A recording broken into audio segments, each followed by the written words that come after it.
Hey everybody, this is Rydo and we're back to video game news for Monday, October 28th. Like so often, it does feel like the months jump by pretty quickly. For me, I guess the good news is that as we wait here to see if we're going to have network trouble or not, while I still am deep into what seems like it's going to go on forever medium emergency that is significantly destroying my ability to make content, at least the house remodeling secondary emergency is now pretty wrapped up. Although moving furniture back into that room, cleaning the room after all the mess that was done to it, suffice it to say, I will keep it short and sweet and say I dealt with several different groups of people, which I will say is a mistake. You should have one contractor. If they are subcontracting, it doesn't matter, but you need one person who's going to be responsible for everything instead of having 2 or 3 groups of people who can do crappy jobs and blame it on somebody else. And even if you had one contractor that is supposed to be responsible for everything, they still very possibly will blame it on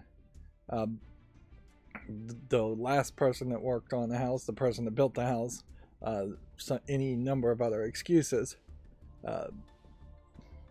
The stereotype of repairman contractors being kind of scummy and scumbags is there for a reason, in my opinion. And I do certainly have high standards, and know that you're not going to get a perfect house, but it kind of sucks when you're getting about 30% of what you would expect and you're still being charged a premium for it. And yeah, I guess I'll just leave it at that, but I'm not very satisfied with the quality of the work, but it got done.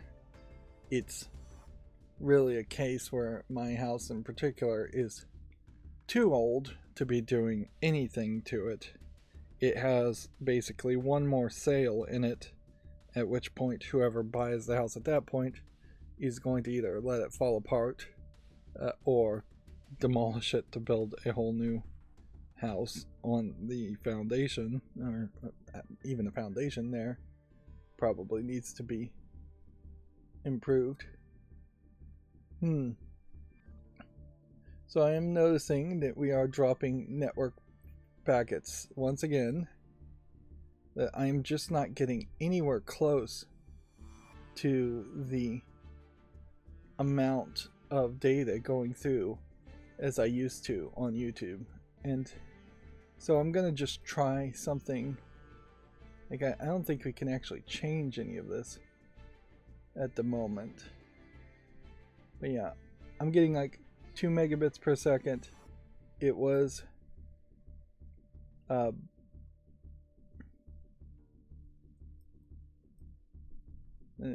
in like I was doing 6.5 megabits per second before on the streaming. I tried to just turn down the quality,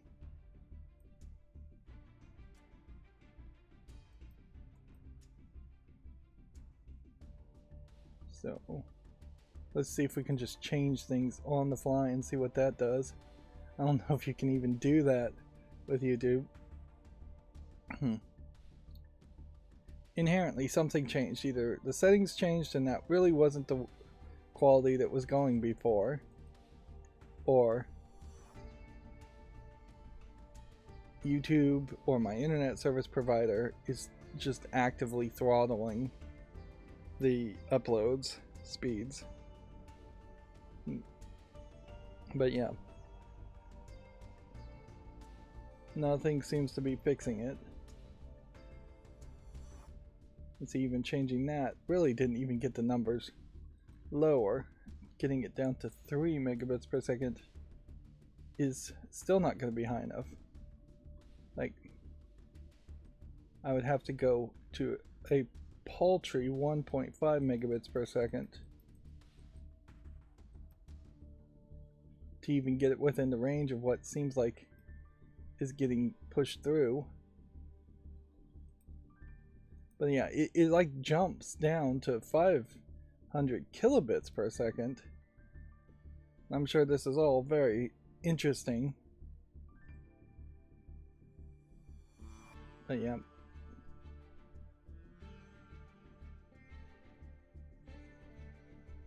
It's just not working. I just don't think there's anything else we can really do. Just keep on turning that number down. Turn down the quality of the stream, the preset of the encoder settings.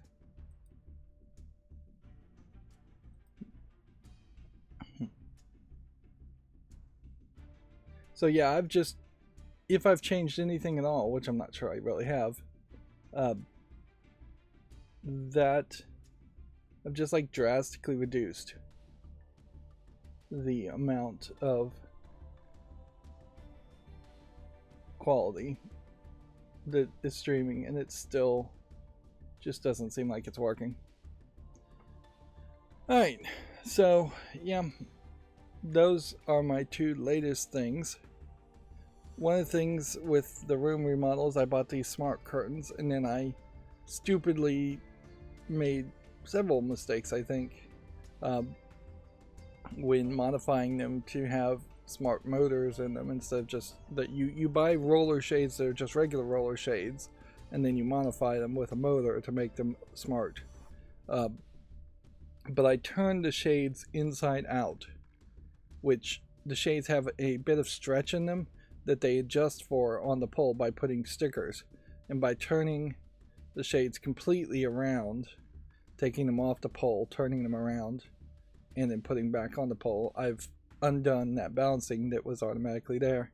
And so once the shades were hung, and these, because they're smart shades, have to be very level. Shades in general have to be perfectly level, which my handyman seemed to not really understand. But yeah, if they're not perfectly level, they will bunch up and start fraying the edges of the shades because there's not a lot of seam or protection there, and so it will slide to one side or the other if it's not perfectly set up. So I'm gonna have to take it apart, undo that, hope that fixes everything. I also put the micro USB plug for the solar panels to charge the motors that have a battery on them pointing backwards. That turned out to be a real mistake, because it is just really difficult to plug it in, and also there's a synchronizing button that is impossible to hit if it is pointing backwards, because you basically have to stick a pin in it or a knife in it to hit the pin to synchronize it, and synchronize it to a radio frequency remote, synchronize it to the Wi-Fi connector dongle. So yeah, that is another thing that I made a mistake with. Too ambitious, certainly, and that is commonly the problem. Is I try to be very ambitious. I had this whole exhaust intake fan that was going to be installed, and people didn't like it being installed through the wall. The handyman didn't want to do it. Other people told me it was a bad idea. The fan, in fairness, is supposed to be closer to 6 feet off the wall, and I was going to put it down half a foot off the wall because there was a cat door hole, and so the idea was, well, the hole was already halfway there, why not just expand it and put something functional there? But yeah, so now I have this fan that I've wired and chopped up and no use for it other than sticking another hole in the wall somewhere, which maybe I will do, maybe I won't. We'll just see how far I get with that. Or I'll probably have somebody else do it, not me try and do it. But one of the things there was I was going to try and put a AC 120 volt solenoid, which they do make 120 volt AC solenoids on rare occasion, to pull the shutter flaps open when it's in intake mode, because it will try and pull the shutter flaps closed in intake mode and then only really pull in a small amount of air around the cracks. But the one I ordered was too small, basically a toy size, and I needed one that was about 25% bigger, or one that would just have about 2 or 3 times the amount of throw, in the sense that how far does the solenoid rod go up and down. I don't think the one I have now would work unless I introduced some pulley system or pivot system. It would be a lot of work to figure that out, to get it to multiply the distance based on more force. And generally that's the opposite of what a pulley is. Pulley uses a rope to multiply the force by increasing the distance. I don't think a pulley, I can't think of a way to use a pulley to make it do the opposite. Yeah, this is not getting any better.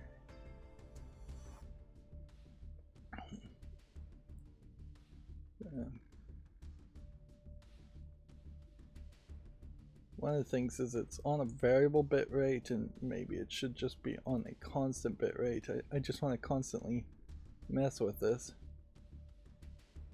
Constant bit rate at 1000 kilobits per second. See if that does anything.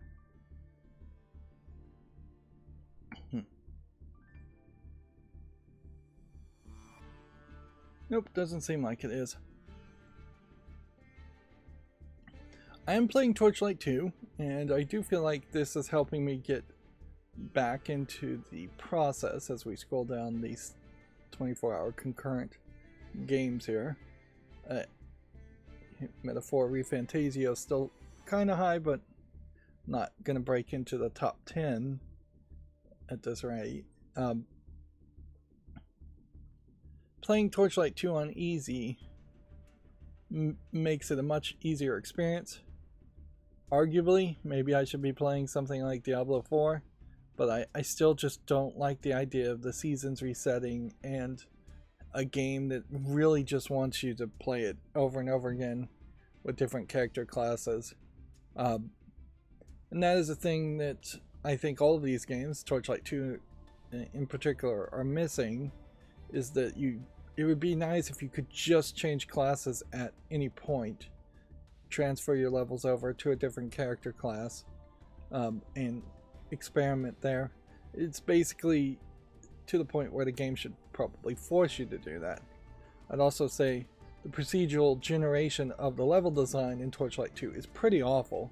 It's very stringy levels in that you get into one area and go north for far too long, then you find out that that is the stairs up, and you realize you haven't seen any of the south of the map, so then you have to backtrack all the way to the middle of the map where you started and go south, and then you go all the way to south and you find that there's maybe a chest or two, and then you have to backtrack all the way from the south back all the way through the center to the north.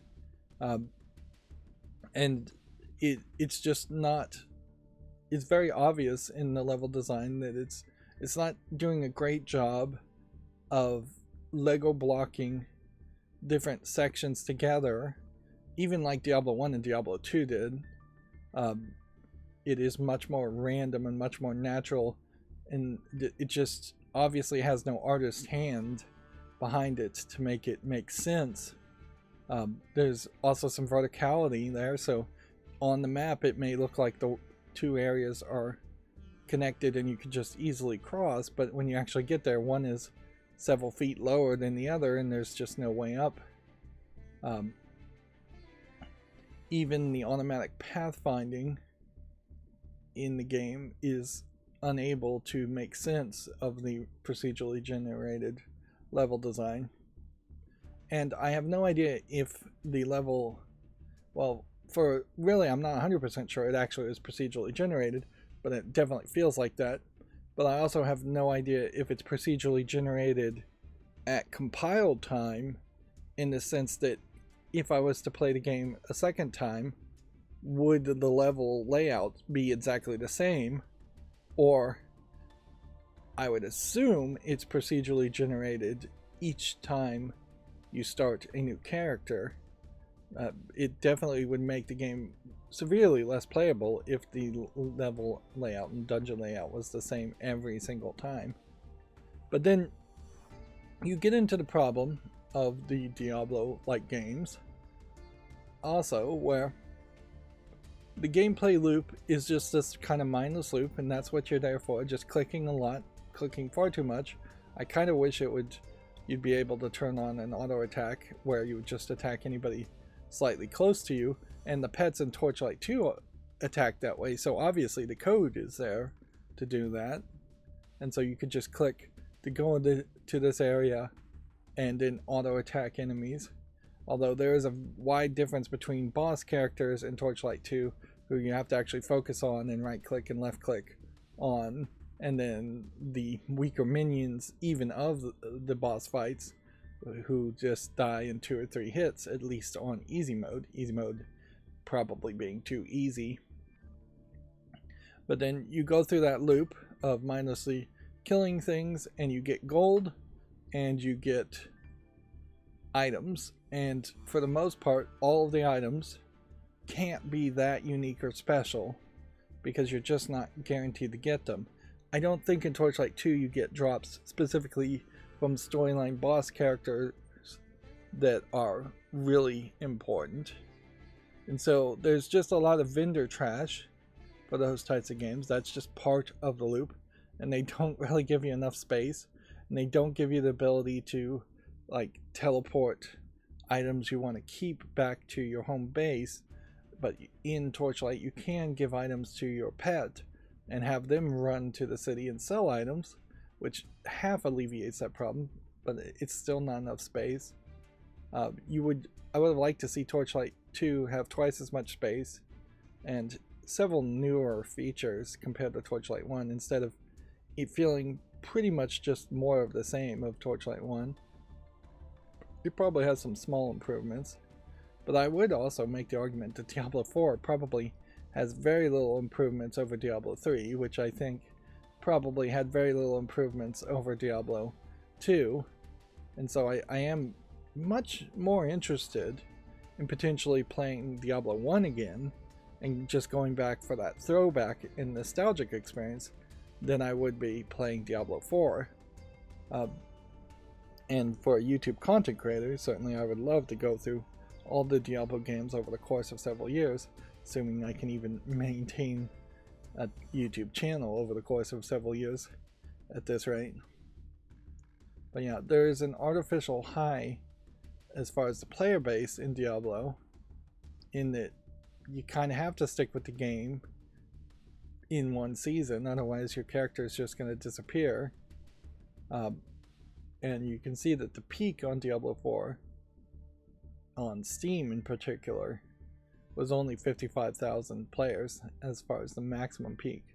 Compare that to just Hogwarts Legacy, which was 879,000 players. That being said, if I was to very carefully go up and down this list, I don't think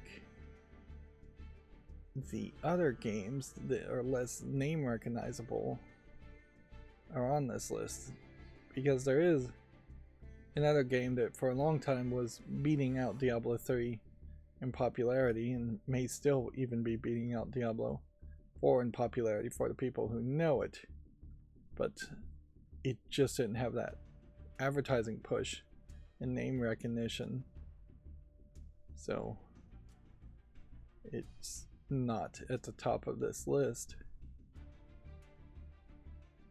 You could probably say that for a lot of games. And that Binding of Isaac, which I reference quite a bit as one of my favorite games, is perhaps one of the few games that is just so weird and so different that it doesn't have a also-ran style of game that could beat it out by just out advertising it. Like, somebody could do that, just nobody did do that. Then my chart is continuing to stay fairly consistent as far as the top most relevant games so far. Then the Warner Brothers publisher sale on Steam is still going on. DC Universe Online. Interesting. I feel like this was one of those games that went down for a while and then they brought it back. But yeah, it's not particularly a new game. Yeah, RuneScape might be a Diablo-esque game that's free to play, but I think it's kind of slightly different. Yeah, I don't think it really is a Diablo-esque type games. It's easy to confuse them. I've seen that Amazon Prime has some Like a Dragon live action show episodes, but I haven't built up the energy to actually try and watch it. I probably won't watch it. The Walking Dead franchise sale. Let's see what that really equates to, because I'd assume that's Telltale Walking Dead games that are in more of a remastered state. Seems like we are just going to consistently stay with the OLED Steam Deck advertisement branding with the red and black text. I imagine it was always their plan to stick with this new red and black text version of this banner art, and somebody just accidentally used the old white black bars with white or whatever it was before for the LCD versions in the last sale. Which, speaking of sales, if we are approaching Halloween and approaching November, that fall festival can't be too far away. Baller style. Although Valve and Steam seems to be one of the few companies that is open to not just having a sale for sake of being consistent. I guess Black Ops 6 is still being played, but you can see it's mixed reviewed. Steam Deck is back into the second spot. Factorio is falling down. In a lot of ways, this chart might be a more relevant chart than my chart is, as far as here are the games people are actually re-engaging with or engaging with for the first time, probably engaging with the first time by purchasing them, compared to some free-to-play games that, or games that have already been installed. At a certain point, whatever relevancy means is up for an opinion, and it might very well be the case that relevancy means more about who is buying what this week versus who is Back for Blood still mixed, who is playing something that they've been playing. Yeah. Although at a certain point that stops being a relevancy argument and that just is a top sales argument. Which, yeah. I probably need to make some kind of conversation on both points, as far as what is the game's what are the games people are buying versus what are the games people are playing. Because those two things are completely separate things, or fairly separate things. So the Walking Dead franchise sale would be definitive editions of the Walking Dead,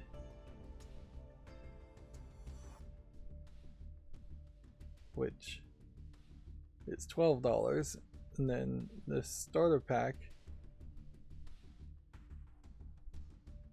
would be, yeah, so I don't own the definitive edition, and you can see I already own the original versions, and that's kind of all they have. So it's kind of weird that they're even still promoting the original versions of The Walking Dead when the definitive edition should be the better version. Although I don't think the definitive edition actually changes too much, and that's a lot of game for $12.49, but you're only going to play it once. I also suspect that the servers to tell you who did what in the original games have been completely shut down. That was the case with the Guardians of the Galaxy Telltale game I last played, because the servers were just completely down, so you lose that social aspect of were your choices good or not.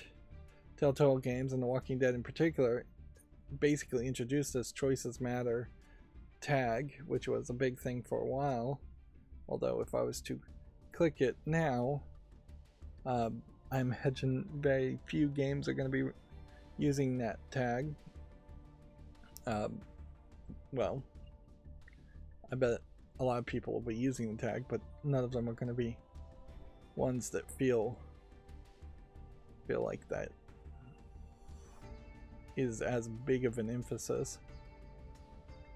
Things like Baldur's Gate 3, you will have choices and choices will matter, but also that is just not the default gameplay focus. So yeah, you can see you have a wide gambit of games. I'd say The Quarry probably is one of the games that where choices matter is best used as a tag. But notice how this is really just showing popular titles that happen to use that tag. So any small game that is using that tag is not getting promoted under this new tag system that Valve has, this relatively new tag system. So yeah, there is an unfairness here of the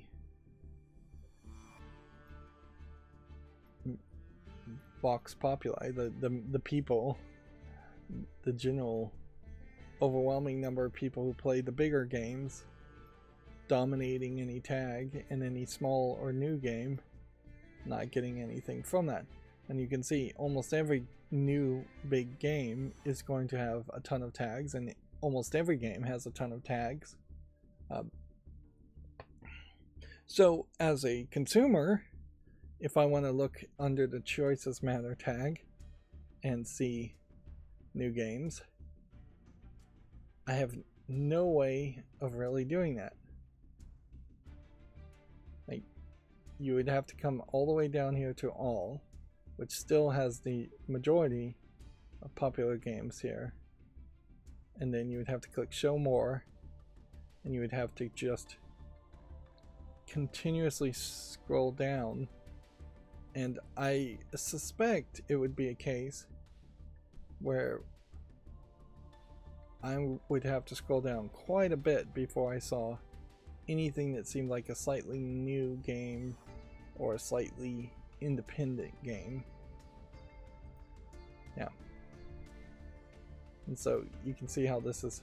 Alright, 5 hearts under one roof is perhaps an independent game, and the casting of Frank Stone is slightly new.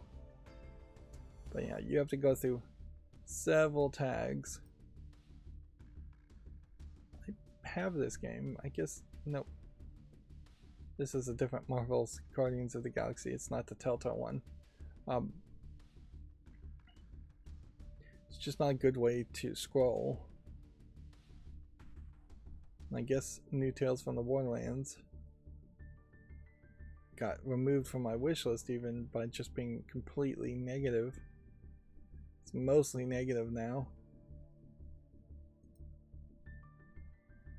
And that was a Telltale-like game too. Anyways, I'm kind of wasting time here. The Walking Dead, not relevant. It's worth pointing out, not relevant at all nowadays. The comic never got particularly popular after the TV season 1. The TV show was continuously funded by I believe it was TNT, who had really nothing else, and so they just went all in with the one thing that had been successful at one time, following previous outcomes, assuming the similar outcomes. But every episode, because they fired the writers after season 2, got worse and worse as far as I could tell, and the only people continuing to watch it were probably old people who would just stick with anything on TV, which is pretty much anybody on TV. Had The Walking Dead been on Netflix, it would have been canceled after season 1 or season 2. And as much as people complain about that, maybe it's for the better. Like, it's better to die quick than drag out and die slowly with multiple spin-offs and pathetic attempts to maintain its relevancy.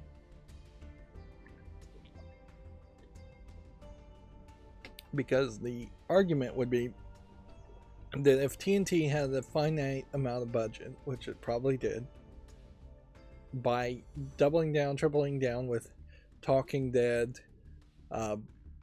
Fear the Walking Dead, and just more seasons of Walking Dead, all the budget spent on those spin-off shows, all the budget spent on making The Walking Dead go further, was budget that was not put into pilot programs to make a new series. It was budget that was not put into trying to make movies for TV, or even acquiring other content, other movies or TV shows to show. So yeah, Netflix may cancel things, but then Netflix does put a lot of that money back into making new things, for better or worse. Anyways, we're supposed to be talking about video game news, and this Monday seems like we don't have many Video Game Chronicles stories. So the former US boss says Japan studio's closure was sad but not surprising. It's tough when the studio hasn't had a hit for a while, says Sean Layden. Which, this I guess also is still just coming from Sean Layden. Talking probably out of turn.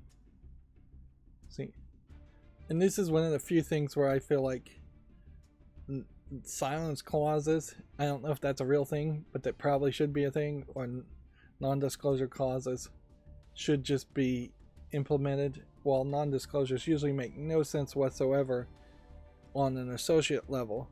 When you have a CEO just well, I guess it really should just be a non-disparagement clause. But yeah, when CEOs leave a business, they shouldn't really answer any questions or write books about it or anything, because you're just undercutting the new bosses. And I think Sean Layden in particular is probably doing this whether he means to or not, when he should just not be going on podcast or interviewing at all. He should be enjoying his retirement or seeking out other employment somewhere. And we've seen this happen with some of the other characters too, like Reiji Fils-Aimé. Mostly has been silent, but he has also shown up in a few places um, and said a few things, and just his presence alone being around here just hurts the fact that Doug Bowser, whose name is even hard to remember, is now in charge of Nintendo of America. Doug Bowser being particularly just non-imposing and quiet so far, perhaps because Nintendo of Japan really just wants their characters, Shigeru Miyamoto, to be the figureheads of Nintendo everywhere. Inherently, I would say that Sony has not put enough funding into making sure their studios can make good games. And I very rarely would believe that it is just, here's a company full of bad employees who have no good ideas and can't make a good game. You just don't stick around for after your first game if that's the case. If it's bad employees, I think the problem here is you have Sony acting as a publisher for its first-party internal departments, and as a publisher, they are not funding the development games and they are not approving projects. And at a certain point, if you own the company, if you own the first-party studio, you probably just need to say yes to something. Otherwise, the people are sitting around doing very little or nothing at all. And if anybody has any passion for anything, you should just say yes to that and just say, all right, well, how can we do this on a reasonable budget to keep people working and keep people excited? There definitely was a job I worked, and I won't go into too much detail or go too long on this, where there should have been a lot of enthusiasm around what was going on at the time. It was a TV station right around the time of the switch from analog TV to digital television, the first major HD over-the-air transition, the one where people with really old TVs would have to connect converter boxes, and there was even a whole rebate thing where you could get a converter box for free via tax rebate. And so it should have been a time of great enthusiasm. It should have been a time of great change, of things getting improved, things getting done. And in my experience at that job, at that TV station, none of that happened. There was no interest at all in changing anything. They were going to put as cheap of a piece of equipment as they could to just convert the analog signal to HD at the very end. That means the quality would not go up at all. It would just be upscaling in a very cheap way, a very bad way. And that was it. There was no excitement on, like, hey, we can get better content, we can broadcast, we can really make commercials about this and promote ourselves. None of that was happening. And that left me very disheartened around that job, and I left soon after that because that was just part of a general negative vibe that job had anyways. But yeah, my point there being, you need enthusiasm in offices, and that's part of what a boss needs to do, is they need to be the cheerleader. And Sony, as a first-party company, being the publisher for their first-party development studio, Japan studio, should have been a cheerleader, should have been funding something.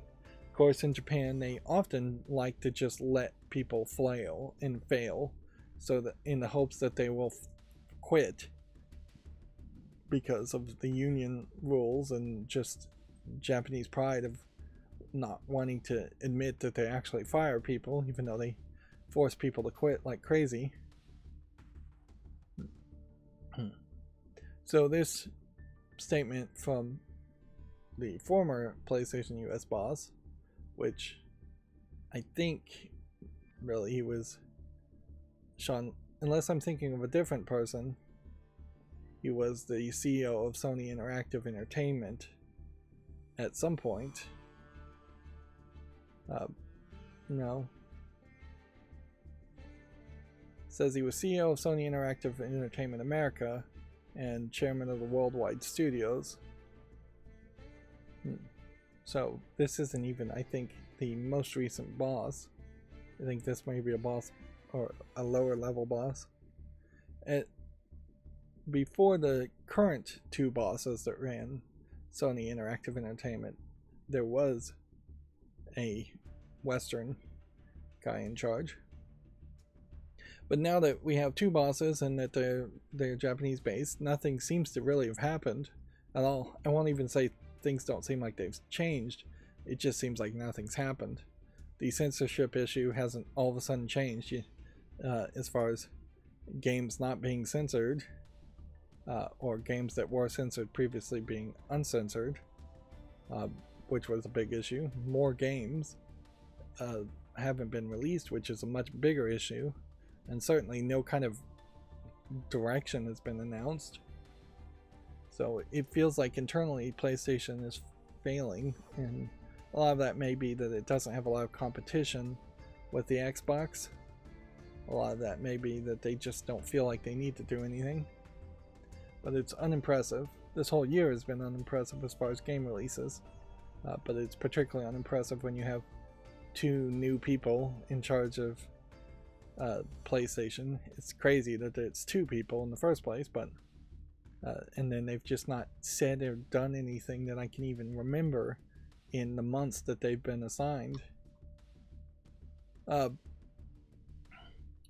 So bad news for libraries trying to digitally preserve and rent out games. The U.S. Copyright Office has refused to allow remote access for out-of-print games. There has I think there was a bit of a precedent here that out-of-print books have been allowed to be remotely lent out,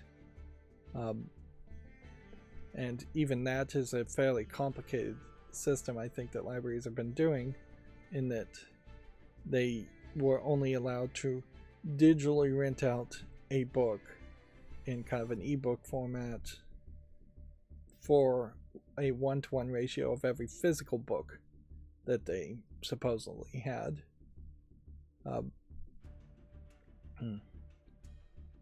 But yeah, the U.S. Copyright Office is probably made up of a bunch of older lawyer type people, and so they don't probably see the need to preserve video games as much as they see the need to preserve books in the same ways. And they also, I know, are hamstrung by things like the Digital Millennium Copyright Act, and hamstrung by just the current way laws are written. The definition of an out-of-print game would, in this case, if the Copyright Office was going to catch up with what lots of people are already doing personally, they would just have to start making a master list themselves of what they call out-of-print games. And I imagine the ESA would lobby heavily against every single game being added to that list, and it could be this complicated fight that happens in the same way that Disney fought to keep Mickey Mouse copyrighted for decades. The realistic thing would be to say that the NES version, a ROM of the NES version of Super Mario Brothers, is definitely out of print and not being made anymore. But Nintendo would come back and say, well, no, because we're taking that ROM and we're putting it through probably an open source emulator that we paid nothing for and put no effort into, and probably didn't even contribute any code back to the open source project. But we're taking that ROM, we're putting it through an emulator, and we're selling that ROM on our eShop, so it is in print. This, of course, would conveniently ignore the fact that there have been entire decades that the ROM for the Super Mario Brothers game, it has not been available for print, and once something goes out of print, it should just be considered out of print and abandoned at that point. And yeah, particularly for digital projects, I think the second something is not available for sale somewhere, you have to just draw the line there and say it is out of print, it's abandonware at that point. Maybe you could give a grace period of 6 months to a year, but yeah, you can't go decades and then remaster or just re-release, which Nintendo is really just re-releasing.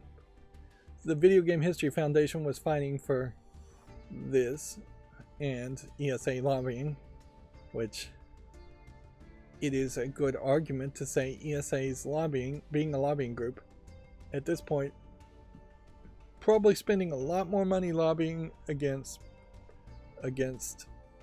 libraries renting out games and fighting against just piracy than they are lobbying the US government to not censor video games, which is what they were originally established for, or lobbying for grants and charters so that games could be developed cheaper, or anything that would actually be beneficial to the actual gamer. Of course, the ESA is not trying to benefit the gamer, and they weren't designed to benefit the gamer. They were designed to benefit the pockets of game publishers. I saw some of this.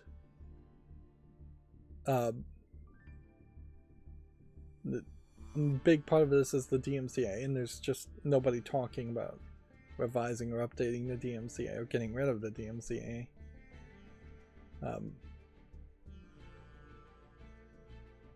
Some of the response here was this quote here. Decided that both the single user and premise limitations should be kept intact to ensure fair use, to prevent market harm, and to avoid a significant risk that preserved video games would be used for recreational purposes instead of research. Which, yeah, inherently, if you are going to take that attitude that games are potentially going to be used for recreational purposes instead of research, and then it has to be research, that attitude will be something you can use to always deny this. Because anything inherently that would be a game could be used for a recreational purpose. And the lines blur extremely much as far as video games go. If I gave Super Mario Brothers as a ROM to a 10-year-old, yes, they would be using it for recreational purposes, but they'd also be using it for research purposes. Because for a 10-year-old, research is kind of knowing a history that happened before you were born. You can't disentangle that. And this is a really disingenuous argument, because if you were to give out an ebook, reading an ebook would also be for recreational purposes as well as research. If it is any kind of book that is in any way enjoyable, by this attitude, then the only kinds of ebooks that should be lent out would be incredibly dry educational books and science books, and even a single joke on one line of text in one page of a 500-page book could still fall under this impossible hurdle that they are defining. And even if it was just a book that printed out all the digits to pi, the first million digits to pi, or something like that, still you can make the argument that somebody out there finds that recreational and make that argument. It's far too opinionated. And at a certain point, I would also argue we can't just continue protectionist capitalism forever. You can't just say we are going to do everything to prevent market harm always. Things and decisions and the people's will has to just be implemented, and sometimes that might hurt the GDP a little bit, but it's the right thing because it's what the people voted for and what the people want. Inherently, it's crazy to say that your country is only about protecting the economics of your country to the extent that you would work employees to death or deny health care or deny time off or things like that. Like, because the market harm, the protected the GDP, gross domestic product argument, really is often the capitalists' last argument to just say we want to do something that is completely wrong morally or completely against the people's will, but we're going to argue we should do it anyways for money's sake. In the end, though, to not ramble too much on this is just the US Copyright Office kind of just maintaining the status quo, and as such the great era of piracy began, to quote One Piece, in that, yeah, the status quo also includes a lot of people out there just downloading ROMs through VPNs, through torrents, and the reality is, with each one of these protectionist decisions by a government, the government really is just losing the support of the people, and the people are going to do whatever they want. And inherently that was always the case. This is just prohibition all over again. Like, people who wanted alcohol still went through great lengths to get alcohol during prohibition. People did not stop drinking during prohibition. People will not stop playing games. The best way for video game companies to fight piracy would have been to make it easier and cheaper to just play them through easier systems. But even in the example of Super Mario Bros. ROM, running the ROM through the emulator in the eShop on the Nintendo Switch, from what I hear, is way worse of an experience than just running that ROM through RetroArch on a PC or a Steam Deck or a Raspberry Pi with RetroPie installed. Nintendo just didn't put the effort in to make it a better experience, to the point where you did have a lot of people jumping through hoops, spending a lot of time setting up RetroPie, which that's not easy by any means.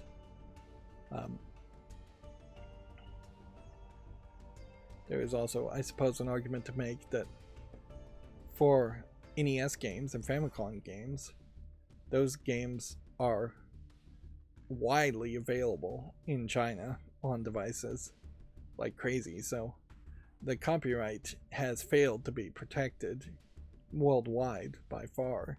So the US copyright trying to protect specifically NES games is kind of ridiculous. But this really is just any game at all. One argument that could be made here is like Too Human. Too Human was ordered to be destroyed, and so the only people that really have copies of Too Human these days are collectors.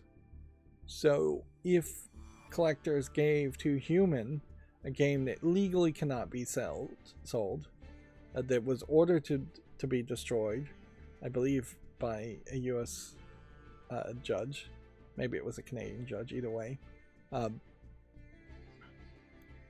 that game should be, if you're just going to handpick games, that should be available to be rented out digitally.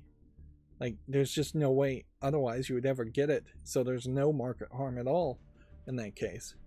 The Guy game is a slightly different argument, where the question becomes, because there was a underage person who I believe lied about their age, live action girl that's topless in that game, should that be preserved but never looked upon, or is there some value in actually being able to rent that out. And I guess in underage child pornography laws, that one would probably be preserved under lock and key and not looked upon. But then you get into the movies like Pretty Baby, where that movie basically definitely overly sexualizes a underage child, and yet there's an artistic value there that seems to exempt it from being censored against any laws, and you can buy Pretty Baby as a movie now. I don't think anybody would ever get in trouble for having that, so movies are being held to a different standard. The Guy game makes a harder argument to say it has enough of an artistic value, but it does have some, certainly.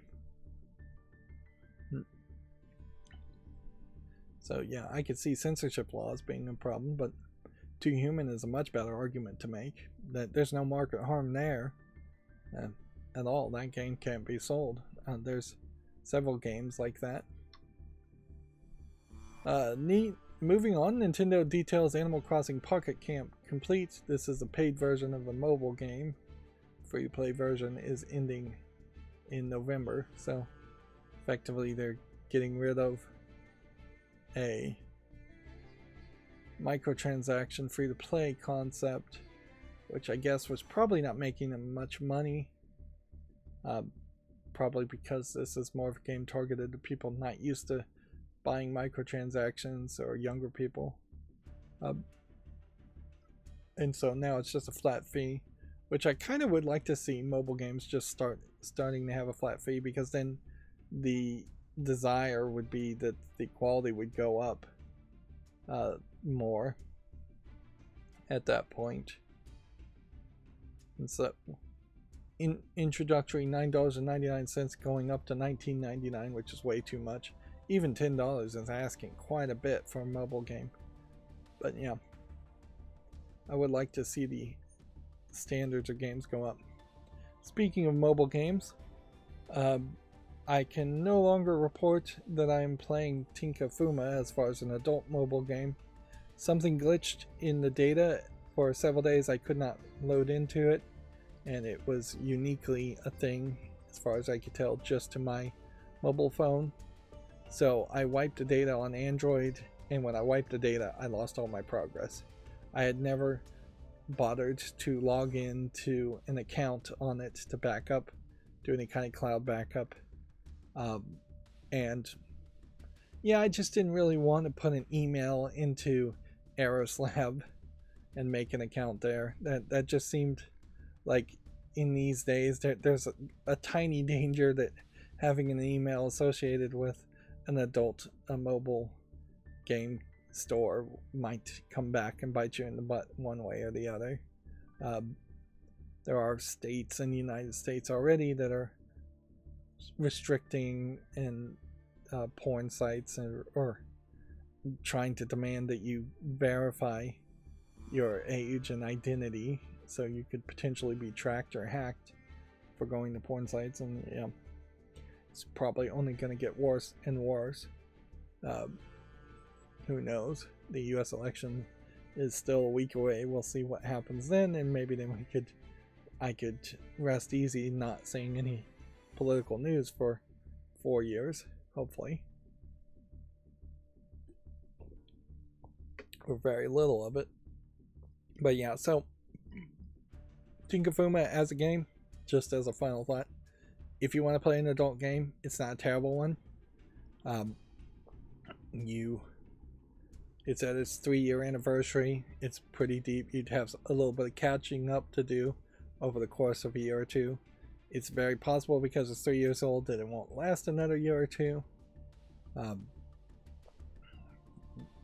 yeah, as far as day-to-day adult content in it, it's mostly just toplessness, except for in a few love-making scenes,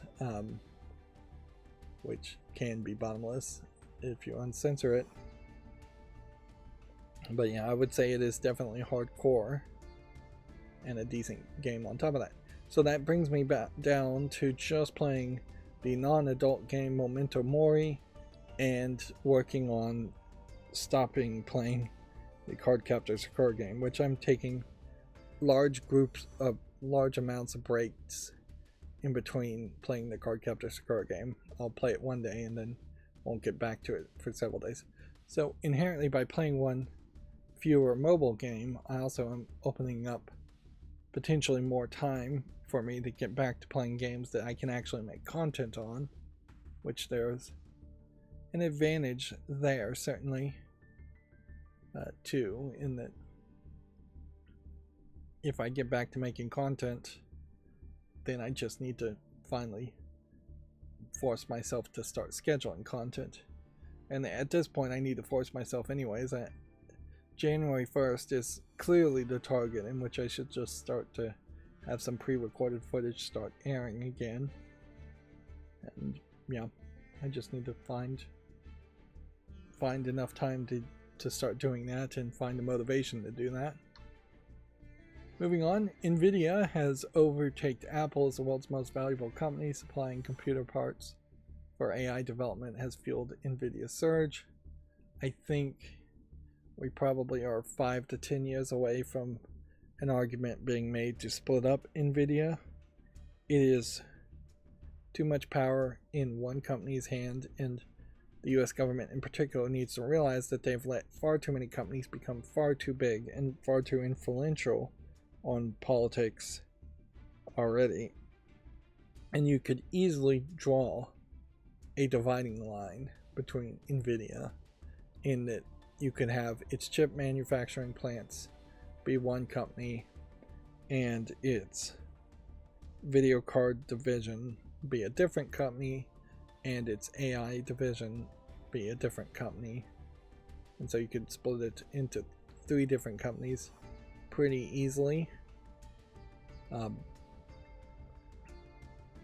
NVIDIA is manufacturing more chips, I think, in the United States than Apple ever did, but who's to say NVIDIA wouldn't start to do much like Apple has done and start to have all of the assembly of iPhones done in China.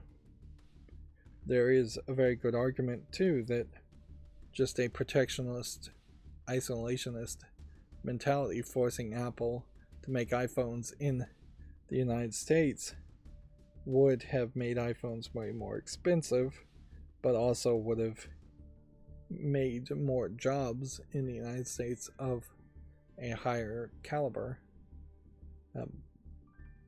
Inherently, if the only jobs left in the United States are low-level retail, service work, customer service work, and farming, which is often mostly done by immigrants because nobody in the United States really wants to work as farmers, then there just won't be that many jobs. And yes, there will be a disadvantage by having jobs where there are worker protections in the United States compared to China, where the Chinese employees sometimes are actual slaves but are treated basically like slaves. And that's true for many Asian countries where the workers work 90-hour a week, 100 hours a week jobs as standard and have severely less worker protections. But yeah, that's actually a good thing, that there would be more worker protections and that efficiency would go down. Efficiency as far as the worker has gone up like 400%, where the minimum wage has gone up barely anything at all. I won't throw a number out because I'll be wrong if I do.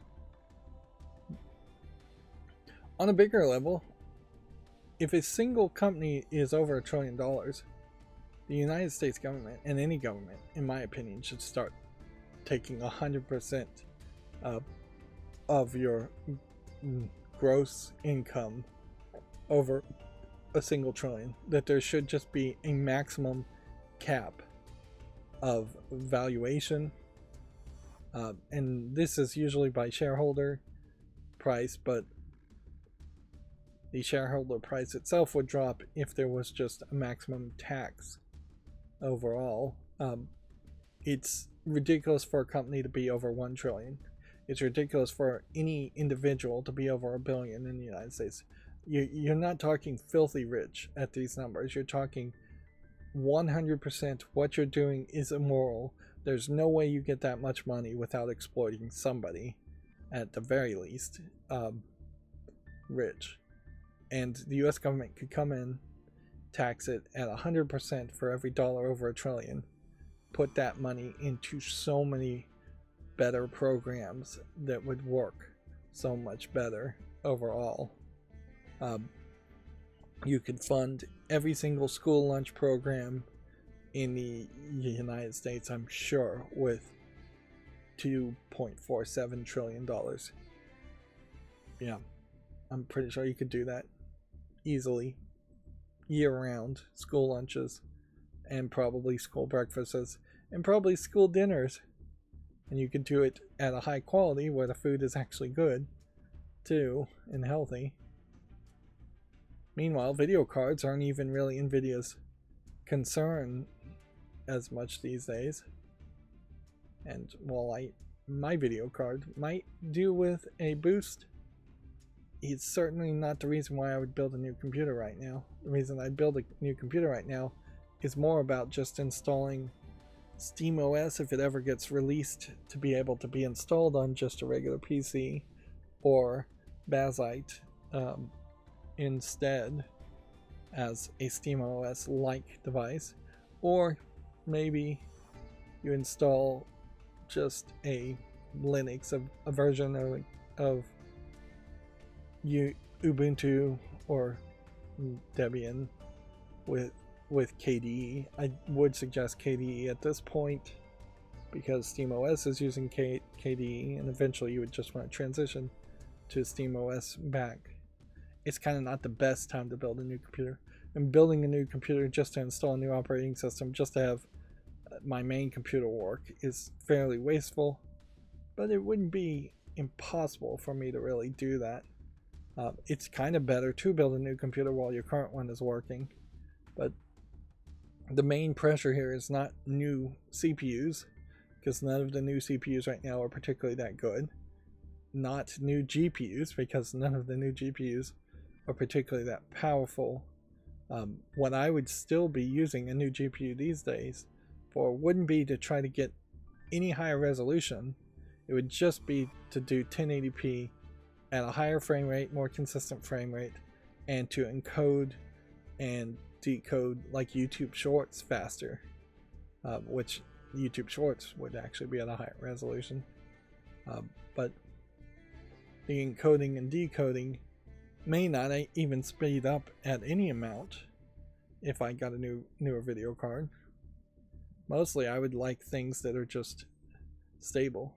It's also worth pointing out that Linus Tech Tips just did a build of a PC of just finding like the best of the best of old hardware of any time compared to buying like the top of the line products today. And the old hardware computer did significantly better for the amount of money you spent. There was a couple problems certainly, but yeah, old hardware has not changed that much in a lot of ways.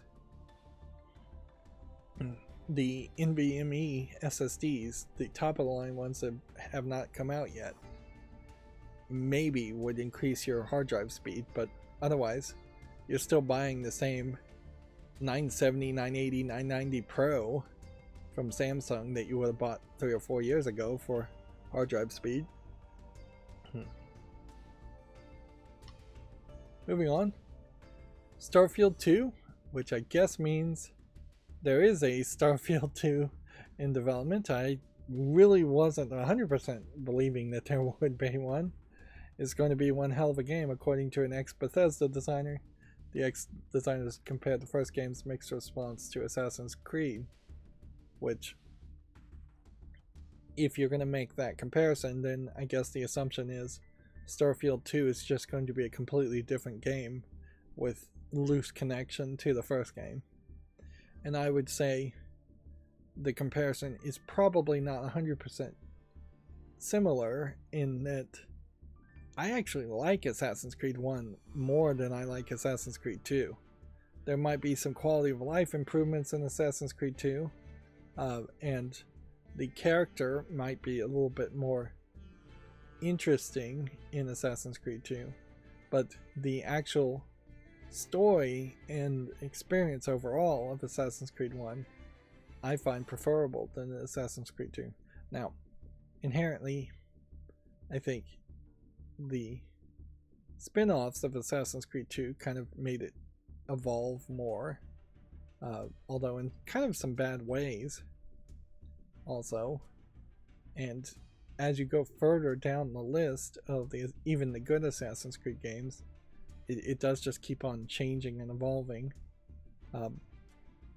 into directions that isn't really what I wanted. But I don't think anybody, to get back to the comparison, is going to say they liked Starfield 1. Yep. And it is kind of crazy that an ex-Bethesda designer is singing the praise of Starfield when Bethesda themselves are not really singing the praises of Starfield, because they know they would just be laughed out of the room if they did. Inherently, I think Bethesda is just going to have a major shakeup at some point, in that Todd Howard just needs to retire and leave it to the next generation of people, and then the next generation of people need to step in and go, we're getting rid of the creation engine, we're getting rid of a lot of these established ways of doing things, and we're just not going to make Bethesda style games that made sense when I can't even, the last Elder Scrolls game came out. I can't even remember the name of the game. It's been sold so many times I should know the name, but it slipped my mind. Yeah, Bethesda can't be making games like the last Elder Scrolls game, and like the last Fallout game, and like Starfield.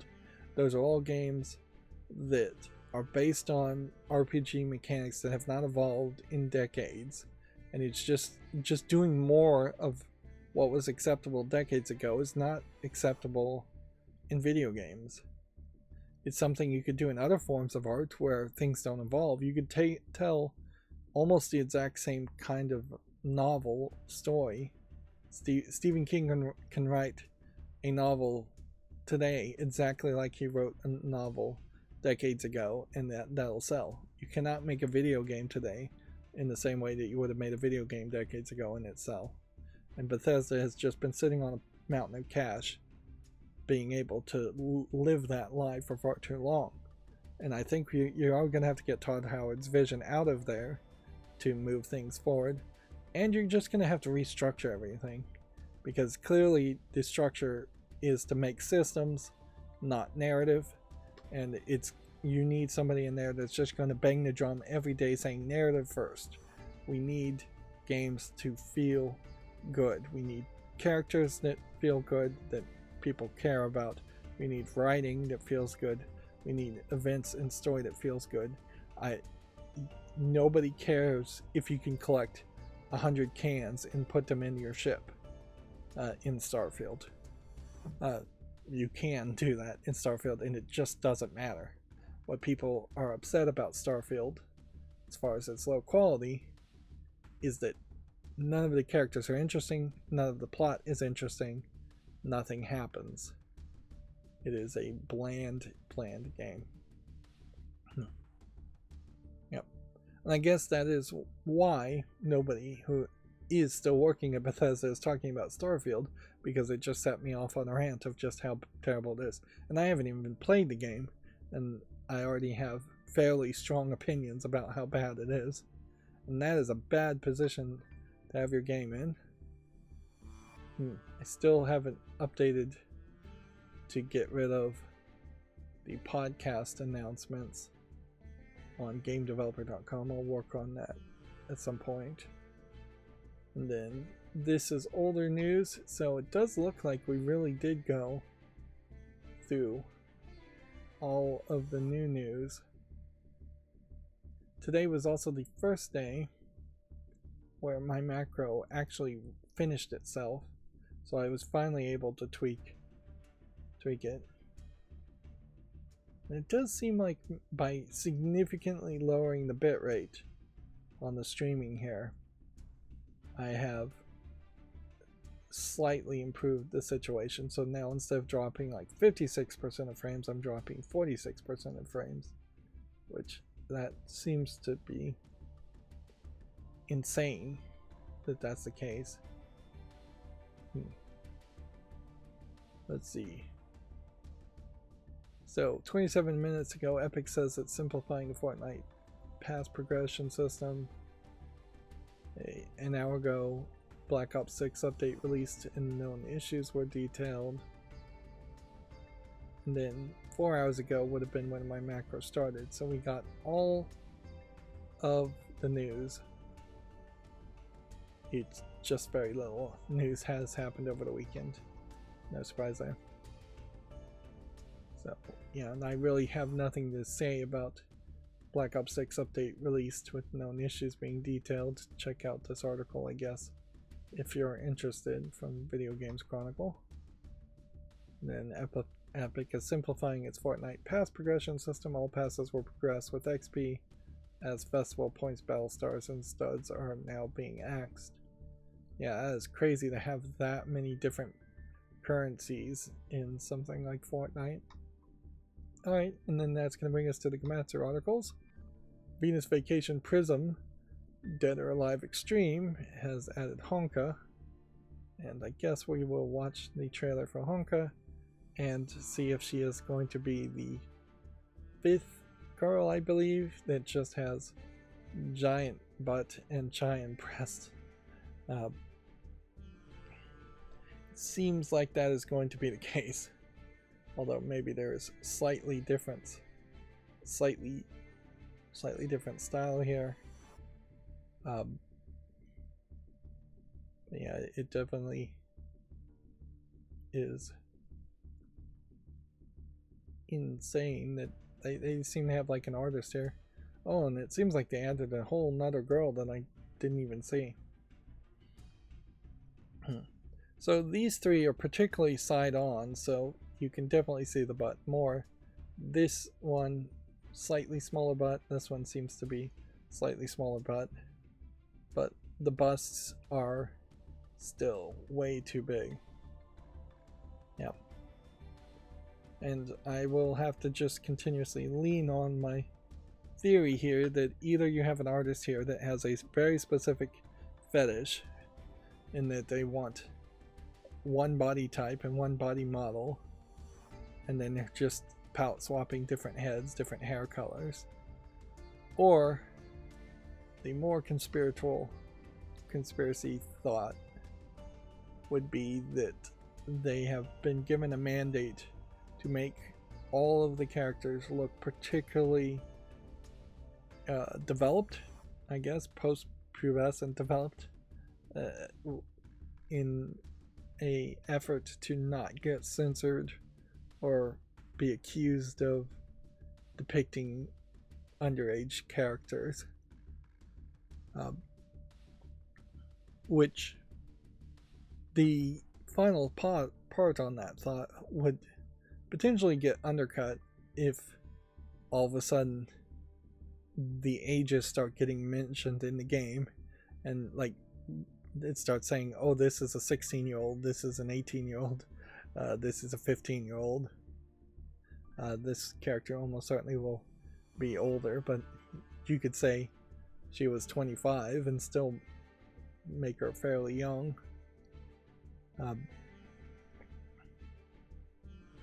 But yeah, visually, your mileage is going to vary drastically based on if you love that body type. Seems like you're going to get a lot of it, and if you don't, you won't probably play the game. This is an immersive romance adventure game that in the past the Dead or Alive Extreme series has been used to have hair physics jiggle and things like that improved, the way bodies flow and motions move, trying to reduce clipping and things like that. When you just go leans over, you can see there's some boob jiggle, and then it kind of squishes against itself more than it clips into itself. You can see the necklace here also not clipping. So there is actually a high level of technical detail that is being put into this, as far as jewelry and clothing being treated and working like jewelry and clothing should in the real world. Collarbones sinking in, hair falling forward when she leans forward. It is a lot of technical work to then be used either in Dead or Alive specifically, or to be used even in other games from the same company. And there's clearly a level of other Koei Tecmo games, I would imagine. There's clearly a love for doing these games, because at this point it's not probably necessary to have that high level of technical development just for Dead or Alive fighting games. Although fighting games inherently are showing off the bodies and the moves of characters, so the most realistic moves you can get, the better your game will look overall. Hunter x Hunter and Nin X Impact character trailer is available for Razer, and let's see if we can kind of show a comparison here of what a otherwise animation style, less realistic animation style, would look like. Yeah, if you're not going for the hyper realistic, and if you're just going for more crazy stuff, it's less necessary and possibly more difficult to get into those hyper level of details of muscles moving and things and bodies squashing. Inherently, I imagine fighting games want a punch to land on the face of another person and see the face deform on the other person. And up until this point, pretty much no fighting game can actually do that. It's usually just a bright light explosion that happens, or a generic recoil when you take damage. And Dead or Alive is really trying to get to that point. Of course, if they got really too realistic, it would probably look very awkward and more grotesque if you started to see actual fights. Like, it's one of the things that makes me not particularly interested in watching real world boxing or MMA, is that it just gets bloody, gory fast and awkward fast. It's often a lot of people on the ground grappling and struggling. It's not the cool anime-esque fighting sequences that you see in video games. And there is something to be said about enjoying fictional violence, but not enjoying actual trauma-inducing violence between even two consenting adult people. We already talked about Animal Crossing Pocket Camp Complete, launching December 3rd. Paid offline version of Animal Crossing Pocket Camp. I imagine Animal Crossing people, since that's how all the other Animal Crossing games play, really wanted it in that form factor. This week's Japanese game releases are Dragon Age: The Veilguard, Pharmasia, and more. Let's see. So, looks to me like a slightly longer list, although some of them are just PS5 and Switch versions. Yeah, That feels like a longer list. Digitally, that's a fairly long list. There. There's a game called Redacted, or the game itself is called Redacted. No, the game is called Redacted. Interesting. Let's see. Well, there was just a sale on Steam for the Steins Gate visual novels. Now, Steins Gate Re:*Boot has been announced. Now, the problem with that is, from what little I understand around the Steins Gate story, which is very little, Re:*Boot may not actually be a reboot of the original, or a remaster or remake of the original Steins Gate visual novel. It may very well be the continuation of the story. Yeah. 15th anniversary concert. A reboot of the 2009 release science adventure series game Steins Gate. Reboot will feature new graphics and some additional story elements. So, it is going to be a case where it won't be exactly just a remaster of the first game, because it will add additional story elements. So some people may want to go back and play the original game still. And that feels like a very Japanese thing to do, is to say, we're not going to completely eliminate the thought that you might want to play the original games, or that there's some value in playing the original games, and instead we are going to change it just a little bit, maybe for the better, maybe for the worse. The change inherently falls under the category of censorship as far as a remake, or in many people's minds. Whether it's actually just adding content or not, it's still changing things, and people don't like change.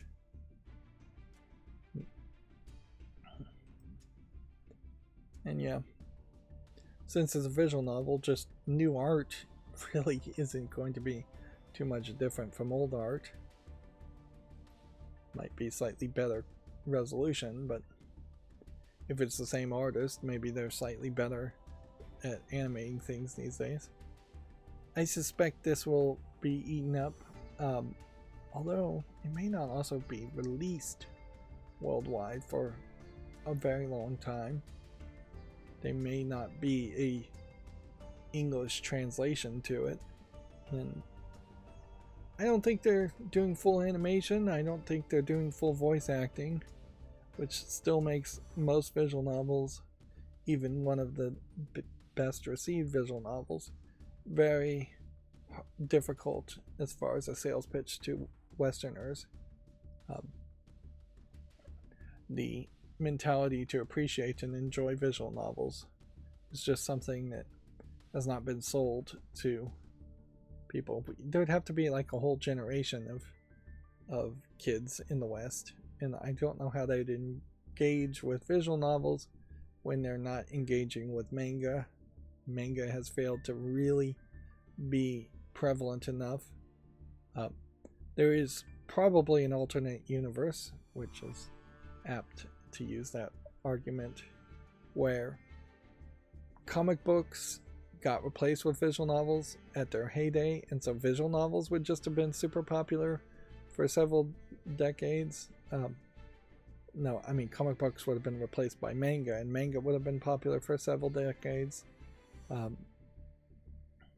And the newspapers themselves, instead of just falling into being irrelevant, the comic strip pages in a newspaper in some alternate universe could have included weekly comics from mangas like Shonen Jump, and then that would have just increased reading. I suppose if video games and electronics never existed, manga would have been way more popular. Of course, that wouldn't have really gotten you to appreciate visual novels at that point. And in fairness, if video games never existed, most manga and visual novels would be fairly different. The only thing I could think is on a small aspect, if you just absolutely forced kids to play visual novels very early and did not let them play anything. So like letting a kid play Super Mario Brothers, you're putting a visual novel in front of them. You might instill some love for visual novels that way, but probably not. You'd probably just create resentment and them hating video games as they know it. And inherently it's kind of impossible to give a game to a Western kid that requires that much reading early enough, because they just wouldn't want to read or wouldn't be capable of reading. So yeah, I don't know. I don't know how you really do it.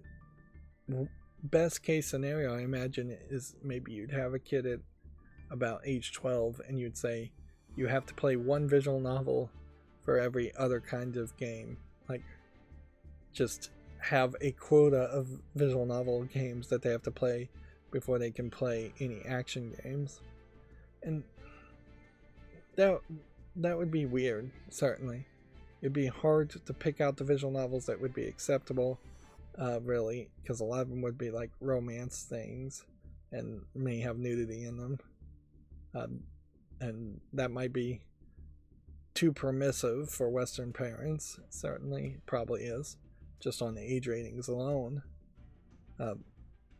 It would help push your kid into being more into visual novels if it had nudity in it, instead of kids wanting to play violent games. So if your concern is just, I don't want my kid playing violent video games, visual novels are an alternative, but probably not the best one. And in a lot of ways, I hate to gender it, but I kind of feel like visual novels mostly just need to be pushed on like girls more than even boys, because Western girls probably would play visual novels a lot more than Western boys would. At least that's my rough guess. But at best, I could imagine a Western parent could get a couple of visual novels played by their kids, and that's about it. You would just expose them to it and say, check these out. They'd be in a Steam library and you'd say, check them out. And that's about it. I don't think you're going to get them to be playing a different visual novel every month. I think they're going to be much more interested in just playing Mario games and things like that, more action-based games, even if they're not particularly violent. Mario Kart, things like that. And I think when you look at what Nintendo creates, that has created the desire. I don't know if it's a chicken and egg situation, but noticeably, Nintendo never really has made a visual novel game. The closest they've ever gotten to are the Paper Mario and Mario RPG series that have a lot of text in them. Pokemon has a decent amount of text in them too, but they never really have tried to just have a full-out visual novel game come out in the West, even though some of them have come for the Famicom, and I guess some visual novels of old are being re-released now on the Switch. Moving on, Fatal Fury City of Wolves adds Kim Dong-hwan. So here's another fighting game that has more of that cartoony art style. Let's see if we can skip forward. And yeah, the more 3D CGI cartoony art style is different from the more 2D cartoon art style we saw before, but it's still really not the kind of game that is going to such a hyper level of realism that Dead or Alive Extreme type games seem necessary. And yeah, you can see how all the contact here is getting blurred by electrical lightning elements.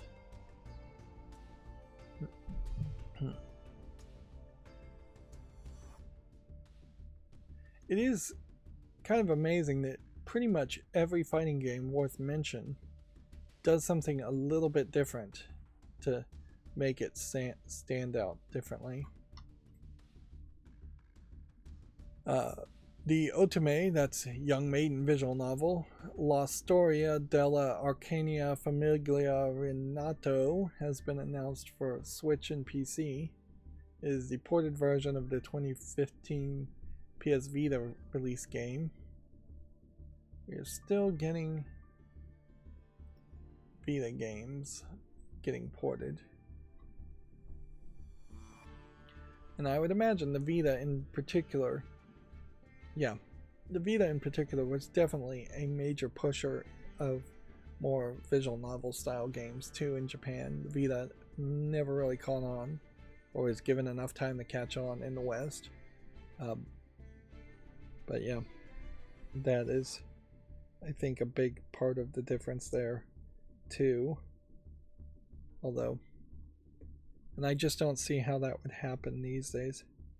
You could certainly see like cell phone games that were more visual novel, but cell phones are so powerful now, and the desire for microtransaction is just so high that even though you could have a visual novel on cell phone games, I have not ever seen a visual novel have any success on cell phone games, on a cell phone as a platform.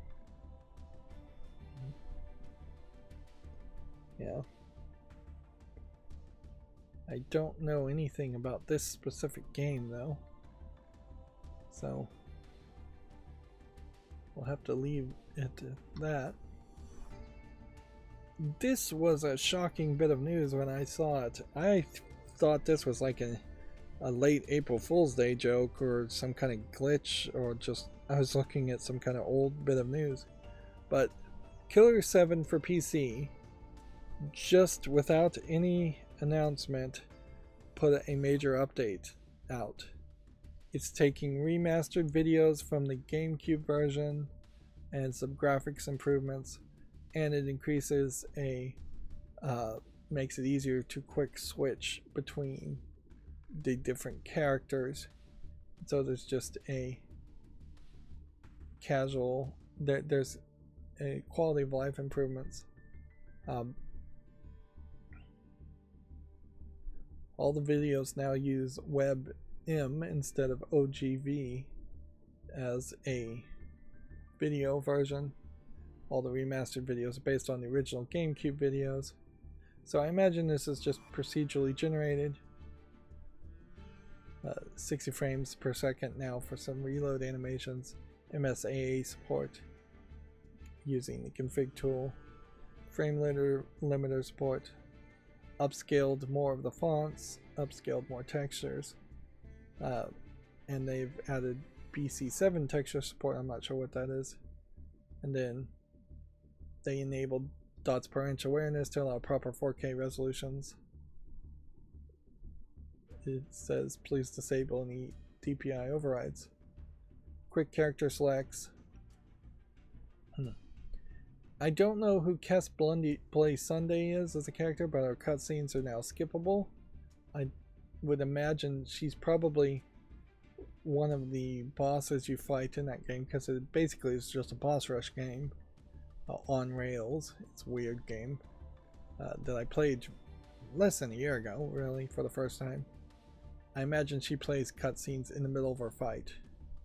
They've replaced Xbox button references with dynamic button glyphs, so if you're playing with a PlayStation controller, you should see the right prompts, or at least keyboard and mouse prompts.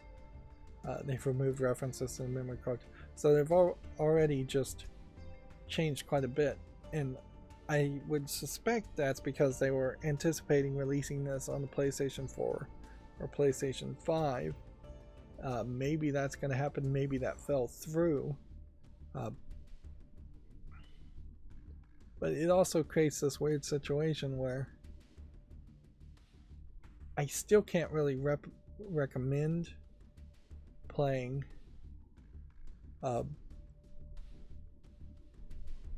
Killer 7 without first watching at least a few videos of what the gameplay actually looks like, because it is kind of a boring gameplay and its story is crazy and doesn't make any sense. It is a Suda51 joint, I believe. One of Suda51's first crazy games, and it's too crazy.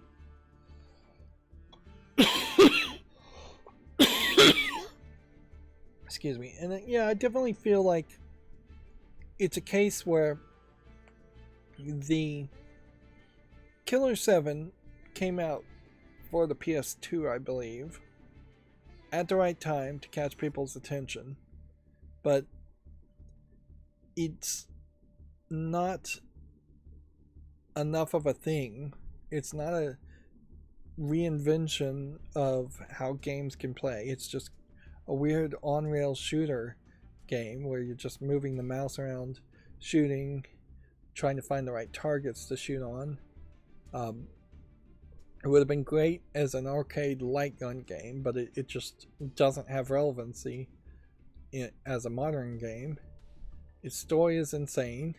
It's super crazy, which can be fun the first time, but definitely doesn't leave rooms for replays or sequels. It was pushing the edge quite a bit at the time, and so that probably caught a lot of people's attention, and it just didn't have a lot of competition there.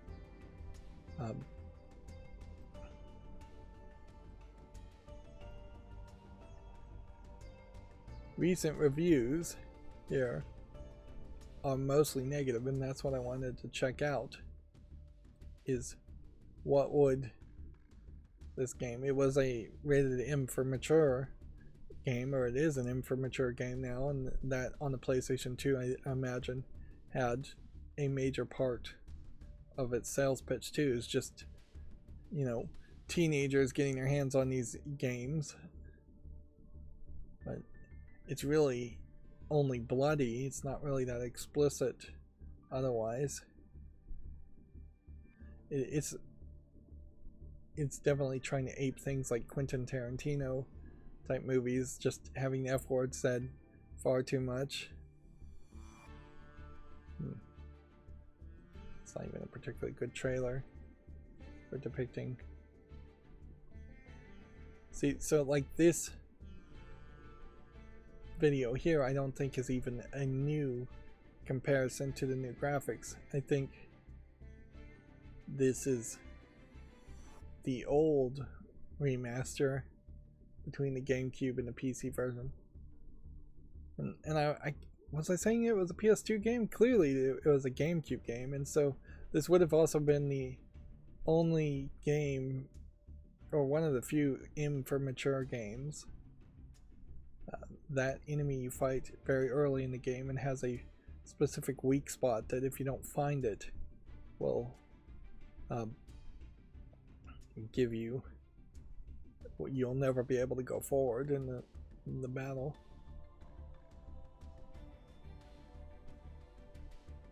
But yeah, just absolute insanity in as far as the game is. So let's look at the reviews recently posted. Get rid of all the AI upscaled cutscenes, AI upscaling patch. PC version uses PS2 cutscenes initially. Update claims to use GameCube cutscenes is AI upscaled. I barely got to play this game and you already ruined it. AI upscaling for cutscenes has made the game look abysmal. Can't recommend any less. Go play the silver case. If it ain't broke, don't fix it.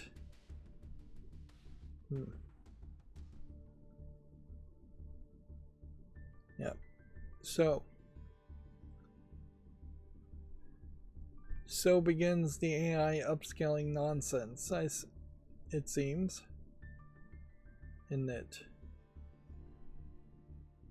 you now are seeing games being AI upscaled and immediately seeing a pushback from the AI upscaling because they're just not good. Visuals were pretty rough for the game originally anyways. One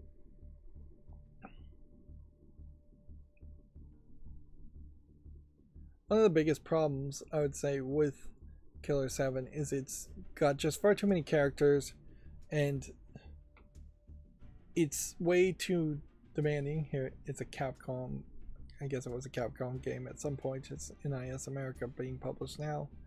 There's just way too many characters, way too many backstories that you would have needed to try and cover, and way too many ideas. You have a character that's in a GIMP costume the whole time, and it just kind of goes nowhere. It's just surface level. And the game's not that long, so yeah, here's the GIMP costume character.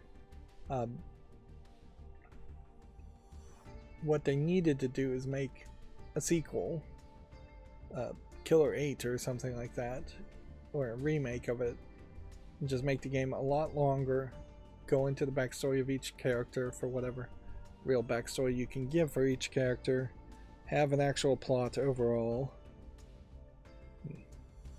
Otherwise, what this game probably was a lot of leftover content or ideas that were half-baked, that maybe were created while somebody was baked on marijuana, and just thrown together in a very short amount of time.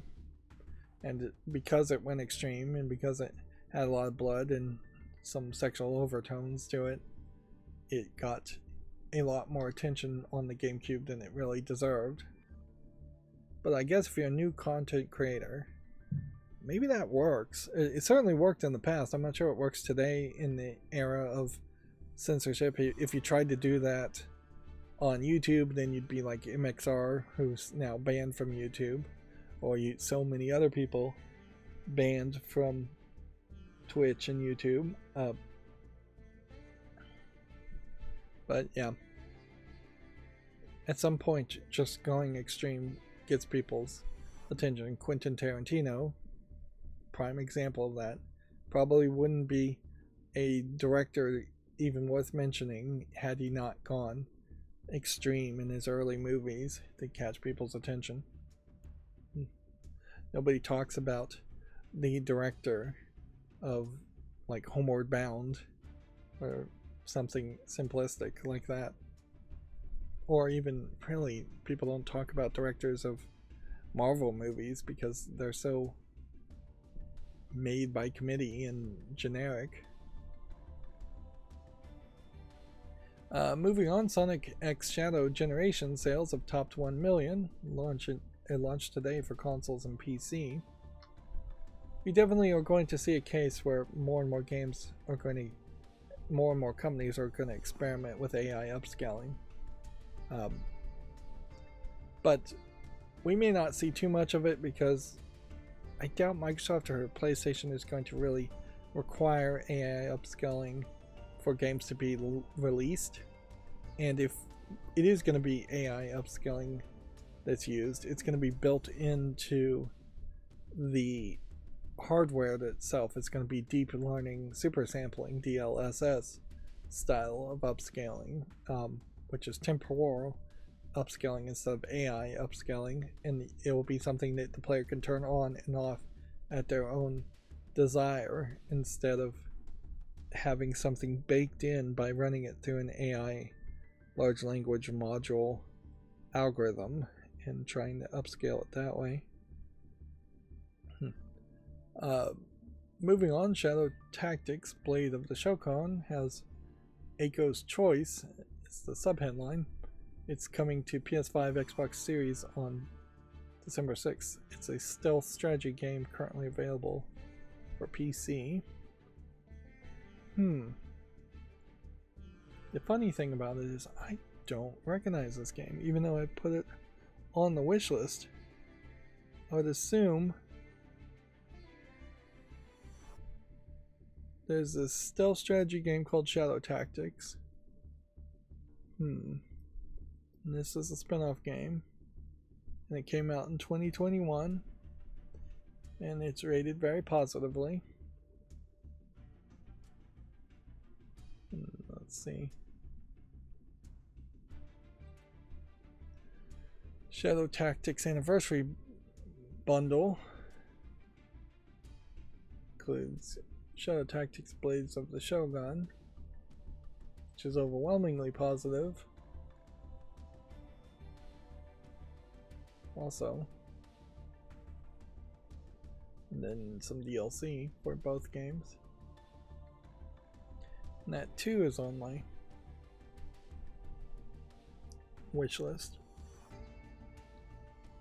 In fairness, though, while this is a game I might play, it's definitely not the kind of game that I would just be super excited to play. This visual style, this far zoomed out, is not really what I'm looking for with my eyesight getting worse. Maybe I'll finally get my monitor closer to my eyes to adjust to fix that, but yeah. Not really the type of game that would get me super excited. Maybe I would love it. Maybe not. It is probably worth mentioning, though, that here you have a female character as your protagonist. Standalone female character as a protagonist from Daedalic and Mimi Entertainment. And seemingly there was zero controversy around that at all. Like, nobody complained about it. Nothing at all happened. Like, I don't recall any kind of controversy like that happening. So when we look at Assassin's Creed Shadow, which I believe is the name of the Ninja Assassin's Creed game that has been announced, it's not just that. It's, I think, partially that, maybe. Might also be a case that the Japanese audience, who have been most vocal about hating Assassin's Creed Shadow, maybe don't know this game. But I just assume that they don't try, they didn't try in their advertisement to make her feel like a ninja. She doesn't really look like she's dressed like a ninja, and they didn't try to have any historical characters that happen to be of African descent be a protagonist.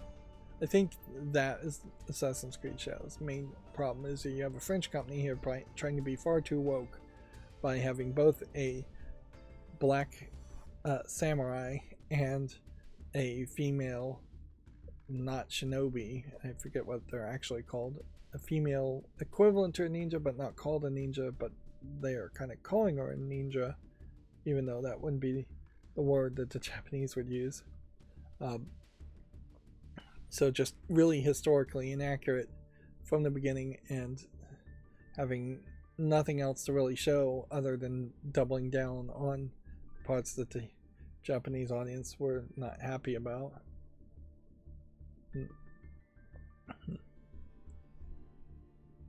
Meanwhile, this game is coming out, and it will be very interesting to see the sales of this number of this game compared to the sales of Assassin's Creed Shadow, because we can make a fairly one-to-one comparison. Although Assassin's Creed Shadow, if that really is the name of it, really needs to sell a lot more and have a much larger audience, because it's a more visually polished game and, well, undoubtedly spent a lot more money in development. Resident Evil 2, 3, and 7 gold editions for PS5 physical editions have been announced. Noticeably, we're getting fairly long in the tooth since the last either Resident Evil game at the end of the number series or a reboot of the series. So feels like it's about time to either announce a Resident Evil 8 if 8 hasn't already been made, or Resident Evil 5 remake, which I still have no clue what they're really going to do with the Resident Evil 5 remake. Yeah. At a certain level, it almost makes sense to make a Resident Evil 5 remake that is a completely different game than Resident Evil 5 and create some kind of connective tissue between the remakes and a Resident Evil 7. But they probably are better off just doing nothing. So now we're going through the gaming on Linux. I still haven't made an interstitial image there, and I think I should do that. Albion Online Horizon updates brings customizable heads-up display and more dynamic world. I am noticing Gaming on Linux talks about individual games a little bit more. Save and Sound is a big live show celebrating music in the gaming industry that's coming in November. It's a live online musical festival. Interesting. I've never really considered the idea of just watching a live stream or even watching it later of music in video game.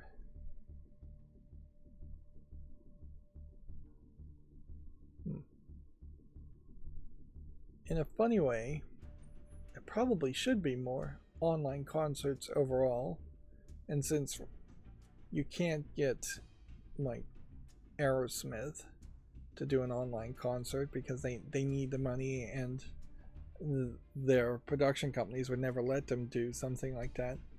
Like theoretically, if they weren't under some kind of contract,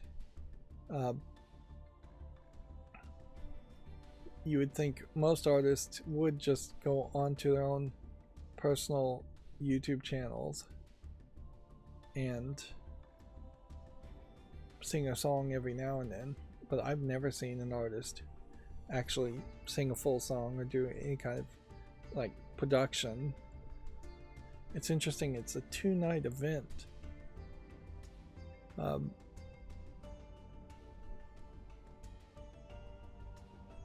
So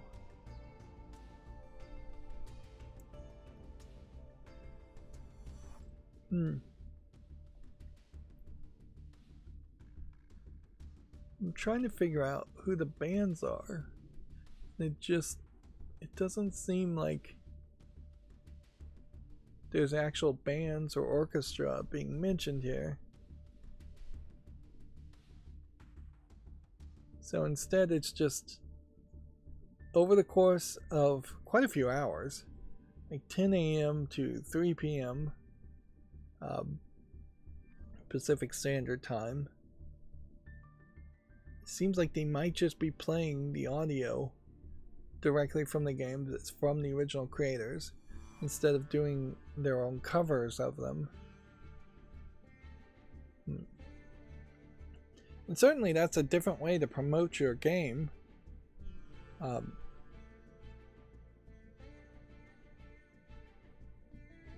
And it's gonna have a festival on Steam, so it's an interesting thought. But I would say, as somebody who's not very good at being able to hear and understand music, someone who's tone deaf, it's not how I think I would ever want to listen to game music. If I'm not playing a game, I don't want to listen to the game music. There's not a single song I would want to hear from any video game that comes to mind. If anything, I would go back and listen to anime songs before I would listen to video game music, because at least then you might have an episodic anime TV series or just TV series in general that has a catchy tune that you hear before or after every episode of a TV series, episodic series. And that could be a bit of an earworm and go back and listen to that. But even then, I don't do that, because if I'm going to listen to music from an anime series or a TV series, then I want to watch the TV series. Same thing would be the case here. If I'm going to listen to music from a video game, I just want to go and play that video game. It would make a lot more sense for musicians like Aerosmith to just pick a random band. I'm not sure Aerosmith even still exists. It'd make a lot more sense if they had streaming concerts, because their music is very much standalone. And I have sat through watching TV shows of concerts before, so that's something I could do on occasion. But yeah, video games are inherently just, the music is inherently connected to the game. Also, music in video games is inherently designed to be less stage front anyways. It's not usually the songs that you're supposed to be 100% paying attention to in a video game. The songs are supposed to be more in the background, just keeping you interested and keeping you high energy while playing a game. Yeah, but it's an interesting things. Apparently, Portal fans may want to try the demo for Total Reload. So let's watch this trailer and see how much I, as a Portal fan, feel like this is a Portal-inspired fan game. You control the body of artificial intelligence. This game is coming out January 15th, 2025.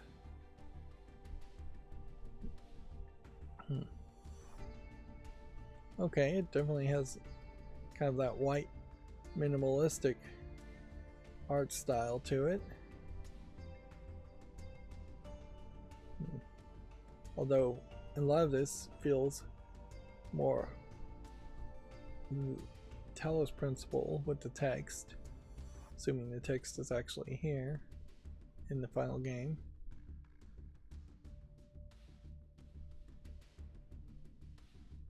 So what it seems to me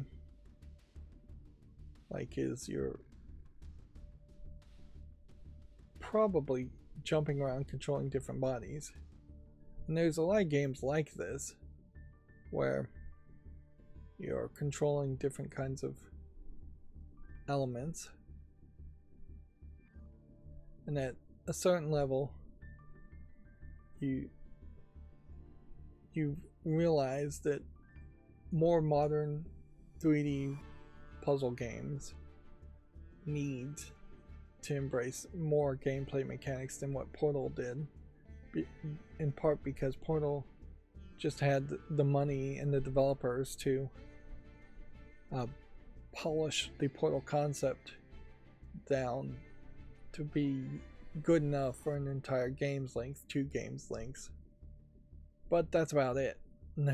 Noticeably, they haven't made a Portal 3, and it would be very difficult to find a whole nother 20 hours even of Portal style gameplay. Even Portal 2 introduced new gameplay mechanics, because the basic place portal here, place portal there gameplay had dried up.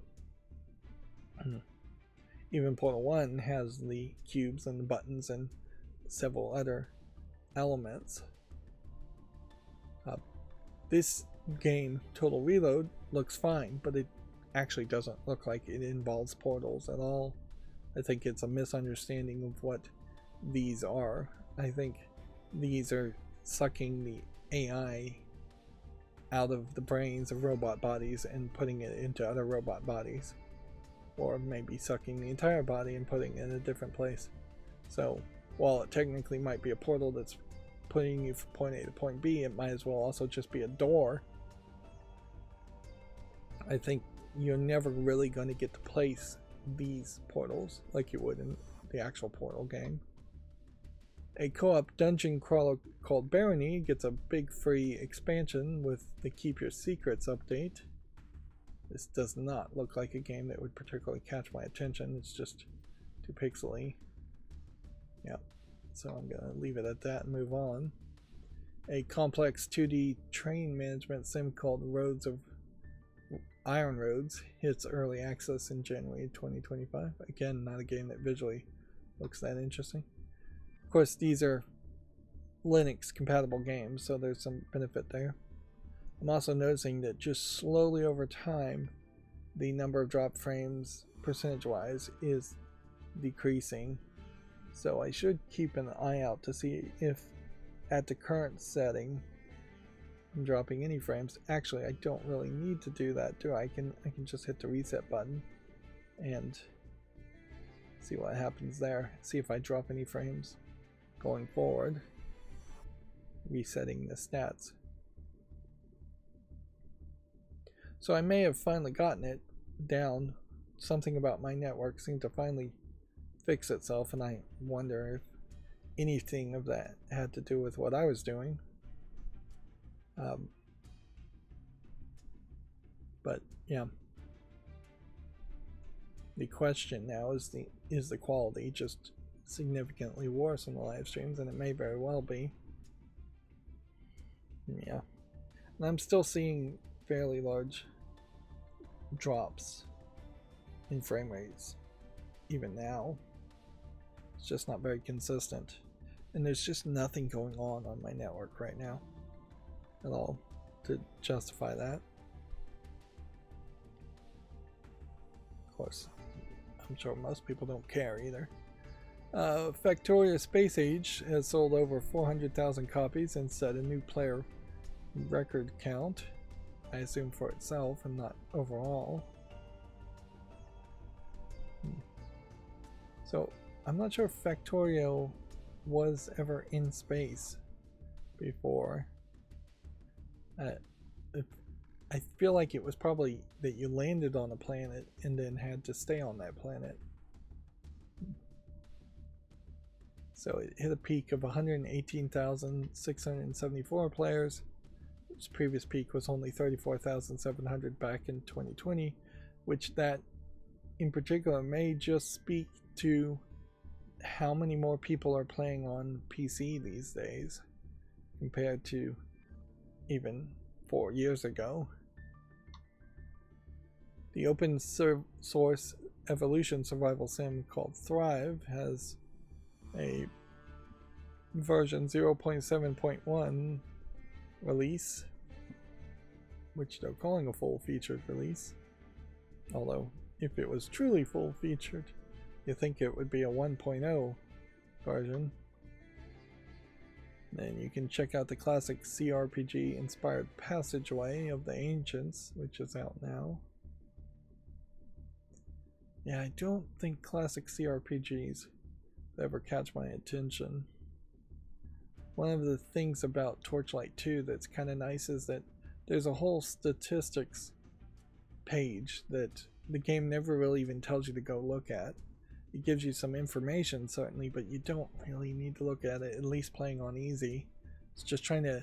Torchlight, weirdly, is trying to be more of a console version of a Diablo game, but also weirdly does not have controller support for the Steam versions, Torchlight 2 in particular, which just seems crazy. Because yeah, it's more cartoony, it's more kid-friendly looking, and it's just easier overall. And I kind of appreciate that. That there would be a Diablo light style of game. And even now, Diablo 4, if you could make a light version of that where it doesn't reset my character, I would be more than happy to play Diablo 4 if there was just a persistent mode and an easy mode. If I didn't have to potentially put 200 hours into it to get to the credits. That's my main concerns with Diablo 4. I can put up with perhaps a lot of vendor trash. I can put up with a lot of repetition, but losing progress is not acceptable. The Steam beta has removed the option to globally disable Steam Play, plus it has added game recording improvements. That sounds like a bad thing, but inherently what they've done is remove the button because the button wasn't doing anything. Steam Play is always enabled on Linux, so this is just fixing an inaccurate display, and the beta is just generally fixing things all together. It's just correctly reflecting that Steam Play is always enabled on Linux. Steam Play was partially active even when you set it to off in the UI as a requirement for the Steam client operation.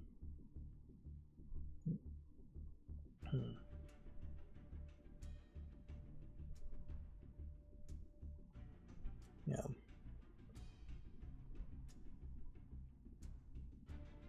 I think we are back to the point where the Steam beta updates are going to be small fixes, and it'll probably be at least a couple months before we start to see a major function or feature added to Steam. If they went mostly to just fixing things for a Steam OS version 4 to be released, that might not be a terrible idea, because there are a lot of major things that do need to be improved in a SteamOS version 4, in that they more than likely need to pivot everything over to Wayland instead of having X11 on the desktop mode, and through Proton. They need to have direct PC support, I think, when they release SteamOS version 4, and not just partial support for the ROG Ally X and a few other portable computers. KDE desktop mode needs to go to version 6 so it can also support Wayland.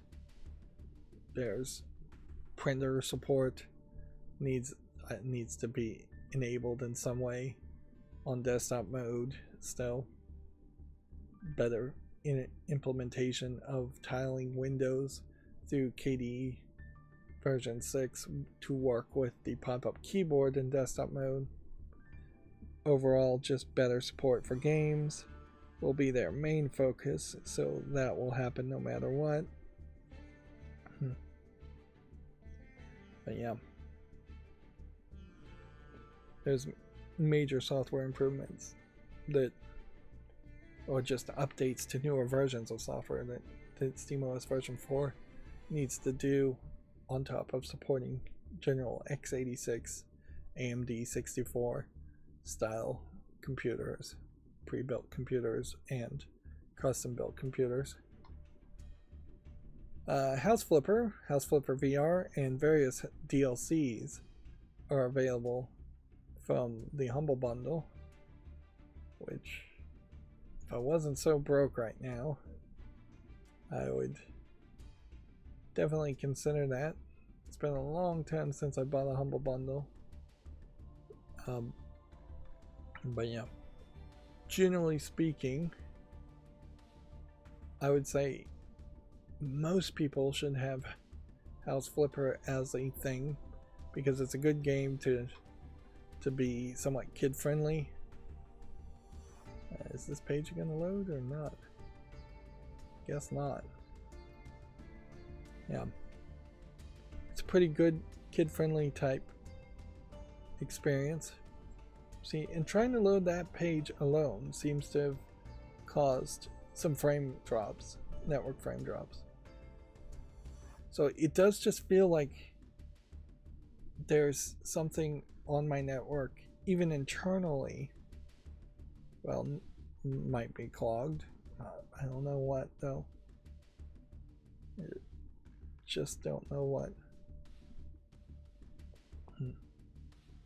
I need to investigate that, make sure there isn't something hacked or something going on. Let's see.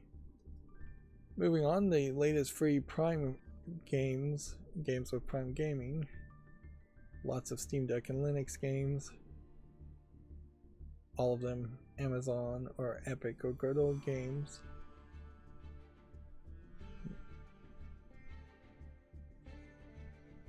Inherently though, getting Prime Gaming means having an Amazon Prime account, which maybe gets you Prime Video, and maybe you think Prime Video is worth it, but it's kind of hard to justify that with the commercials now, and it definitely encourages people to spend more money. I can testify to that personally on Amazon.com. So if you were buying a bunch of stuff from Amazon.com, Prime almost certainly makes sense. But if you weren't, if you're more broke than that and you're just not buying stuff in general, yeah, getting Prime games or getting Prime just for the games is definitely not worth it. Particularly since none of them are Steam codes, and we still very much are in the case where you can't really get all the games you want to play just through Good Old Games, or just through Amazon, or just through Epic. You can get some of the spooky games in Fantastical's Prestige Collection 3rd edition bundle. Not sure if this is actually a humble bundle or not.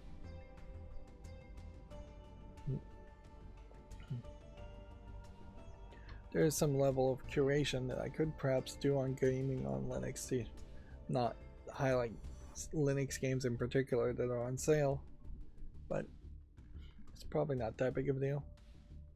Sonic X Shadow Generations has been released and is Steam Deck verified. Some of these stories also may be older.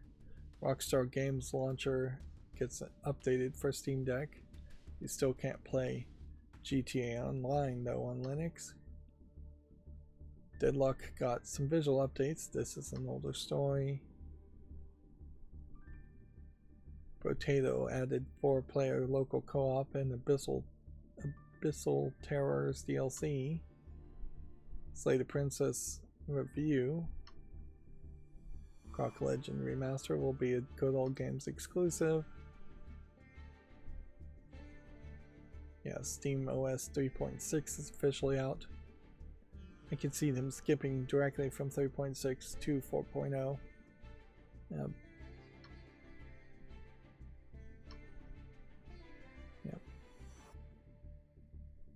The Nimrod's Guncraft Survivor.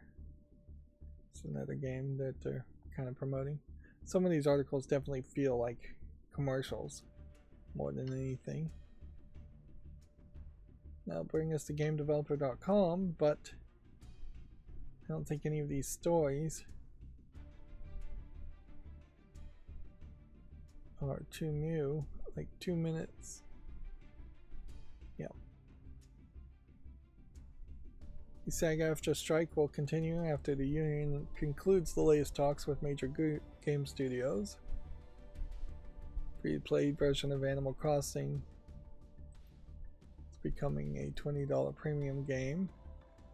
US copyright law we talked about, rejecting a DMCA exemption. Yep. Trying to open all of these articles myself is a pain because the text is not set up to be particularly readable.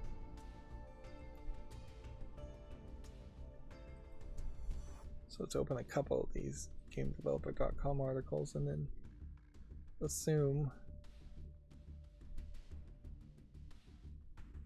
we've read all the other articles, because I'm sure we have.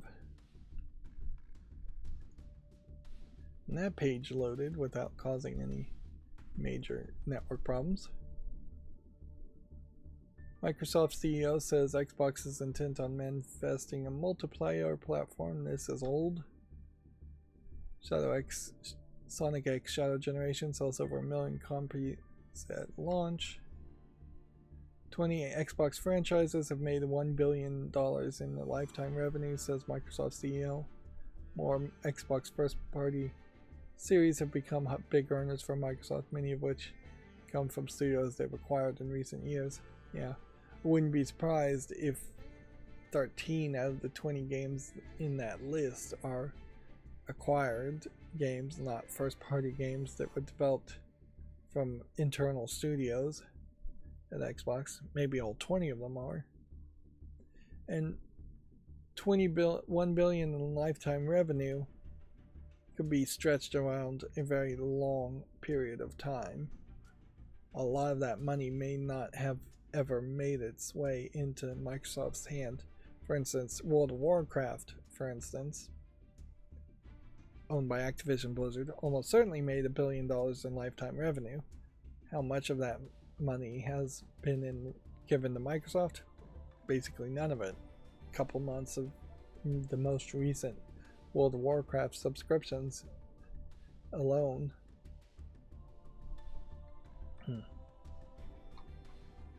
Yep, we already talked about the Copyright Office rejecting DMCA exemptions.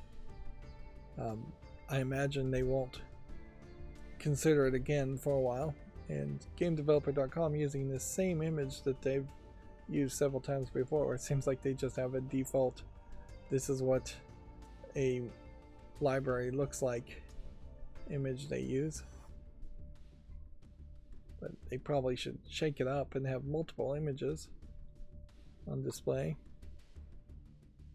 Yep. The free-to-play version of Animal Crossing is becoming a $20 premium release. And then that's going to bring us to all the new games on Steam, which we will start to go through this. Now, my one concern with the macro, even though it did actually make it all the way to the end today, is that it isn't actively running the curation correctly. My thought there is that it's very possible that it's only getting the most recent Steam page and just looking at the most recent Steam page over and over again. It was doing that for a while. The hope would be it isn't doing that. And I guess the way to tell if it's doing that or not is to keep an eye out for any adult games slipping through the curation in this list. And so we will just see. And the visuals here are just not quite good enough.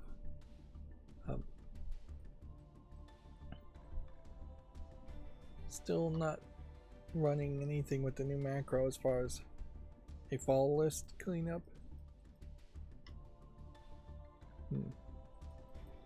And as I try to think of new ways to adjust my schedule,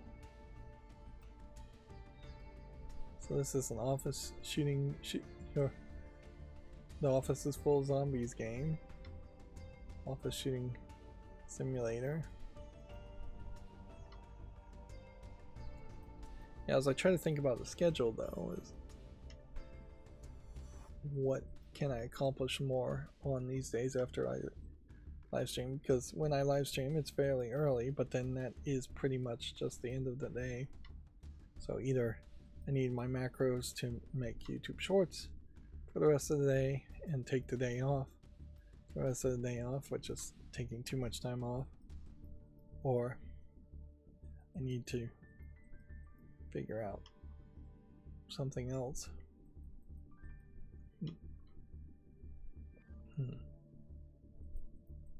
And I am definitely raising my bladder at this point as far as can I get through all of these games before I have to just run off to the bathroom.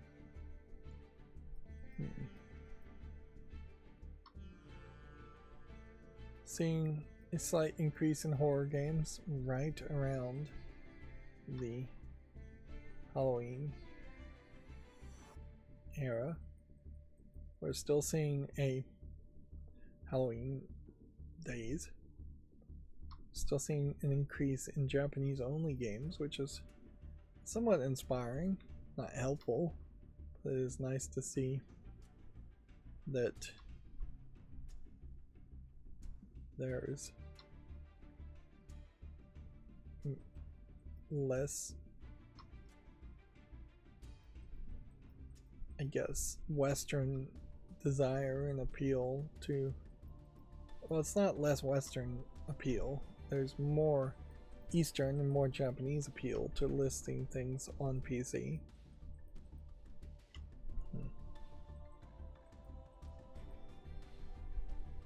I guess the big question is, what would be the next step to getting something like the Steam Deck to be accepted in Japan and purchased in large amounts? Because noticeably,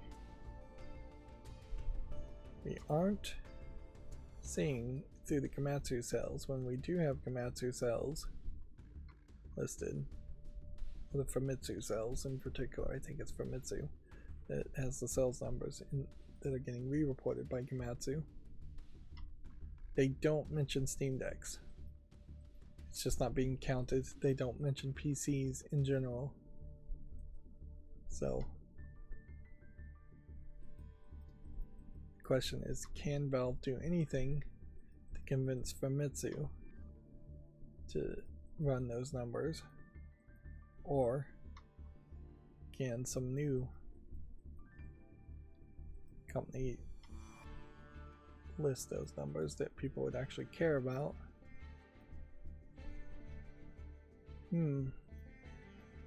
Yeah, I still don't think that's a game.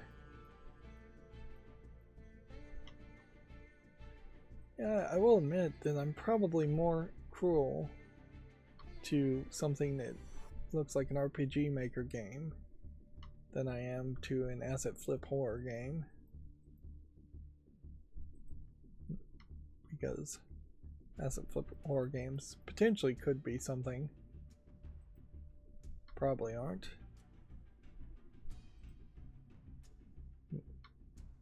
But they could be something. Yeah, specifically on the follow-list cleanup dub, I need to just run it right after every live stream.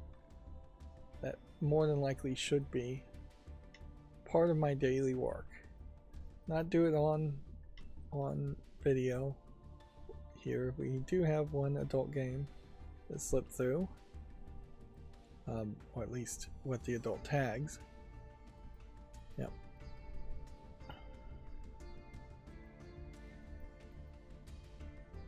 Sewing machine simulator, that's weird. Yep.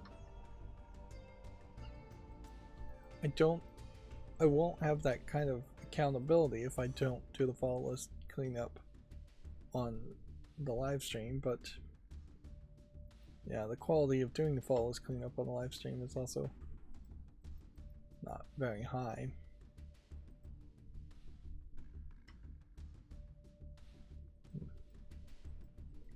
If I was really trying hard and felt like I could improve anything at the moment on these live streams, I would be working myself back into a hyper focus of what can I do to,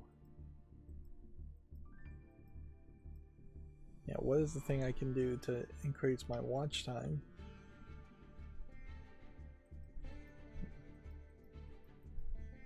I'm not sure what I can do. What can I change without just drastically changing everything?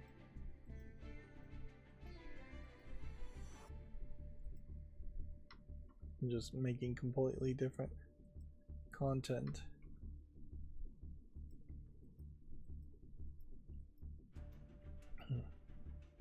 It's really just a matter of I don't have enough viewers and I don't have enough feedback to even begin to see. If something is going to be video game news, if we're going to go through video game news, what's a better way to do that? What makes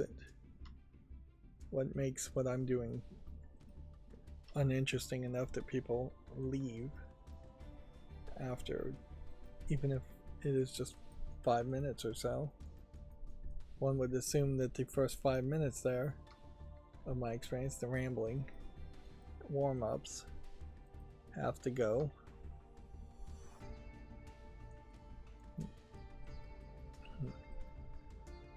Yeah, almost certainly that is the case.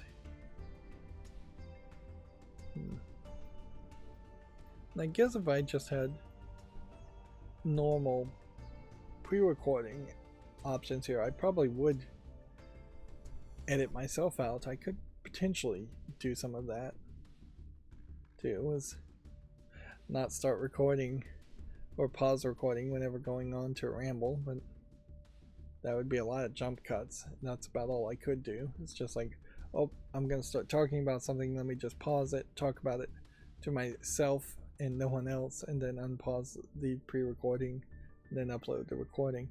You can't really do that when you're live. Here's another one of these Japanese, probably visual novels that pretty obviously would be showing more cleavage. You just don't make 2D characters with those big of busts without there being some nudity uncensored patch to show just a ton more cleavage than what this censored version of this game is. I'm still not 100% sure I agree with the idea of releasing a game in a censored version, particularly when the uncensored version is then more difficult to find or impossible to find, particularly since that was obviously a focus of the artistic creator.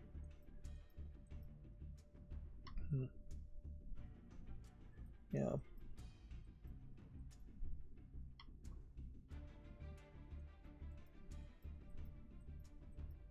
But yeah, I can also see why you might have a toggle.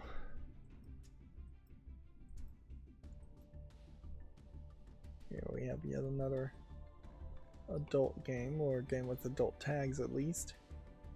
It broke through.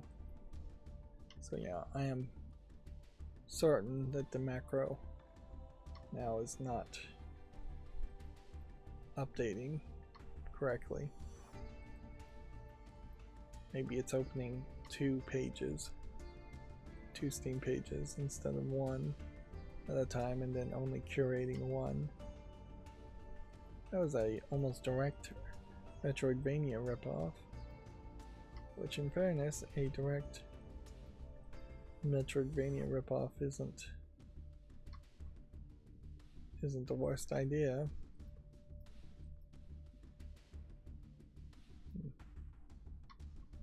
Being fairly generous today. Alright, well, that would normally be the end of the show. I do want to show off a couple other stories, though, that I managed to not deal with. Still using Twitter/X. There's no good replacement, but one of the sources that I decided to start following is Are Black Hairstyles in Game, and then they highlight games that have different types of hairstyles that are traditionally of the African descent. Diablo 4 Vessel of Hatred adds at least 5 black hairstyles to the game, and we'll look at them now.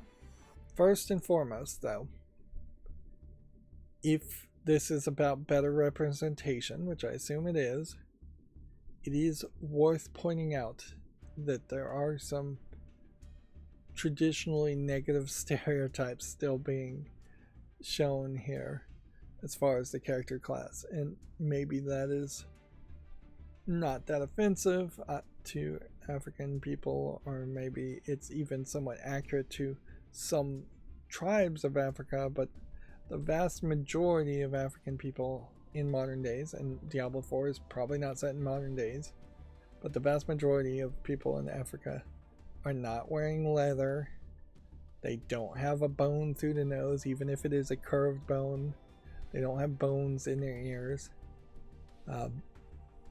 So yeah, Africa being just a very diverse place, you're going to fall into a stereotype trying practically anything.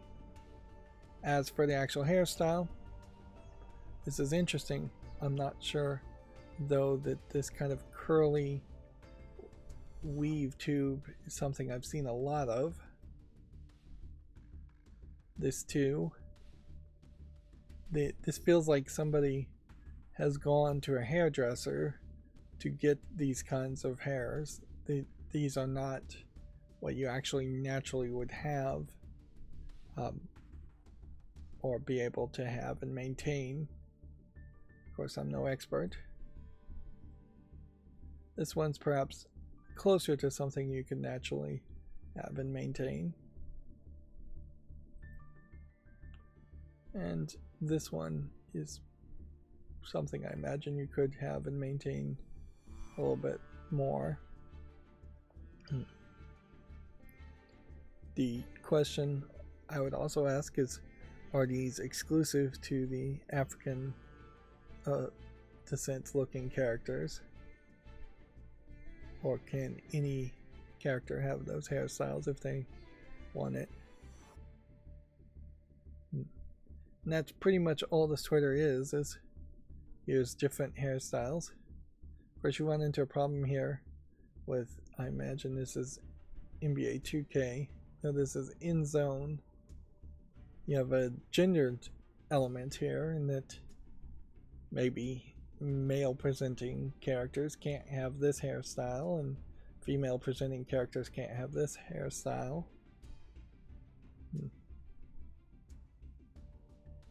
And at a certain point there's almost an argument as far as skin tone shades being a little bit more prevalent. And then if you're talking about other games that are pixely, that's just feels different.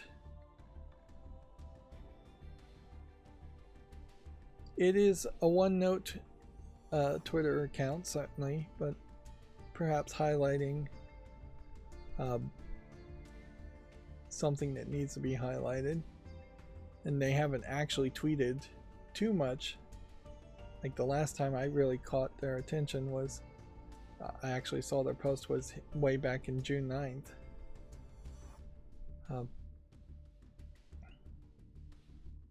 So it seems like they probably are starting out with working small and working their way up. What's funny is they're highlighting this game Sunnyside, but then Sunnyside's thumbnail clearly not showing a black-skinned character, dark-skinned character, and honestly it looks like it's set in Japan from the looks of it, where that wouldn't happen too much. Or then I guess your opinions may vary as far as if you're playing as vampires in V Rising, whether you're as concerned about that. I bet this goes back a lot further than I'm willing to scroll. In a lot of ways, the question is more, are curly hairstyles in the game? Because people of African descent hairstyles tend to be curly. I've never seen anybody with that hairstyle.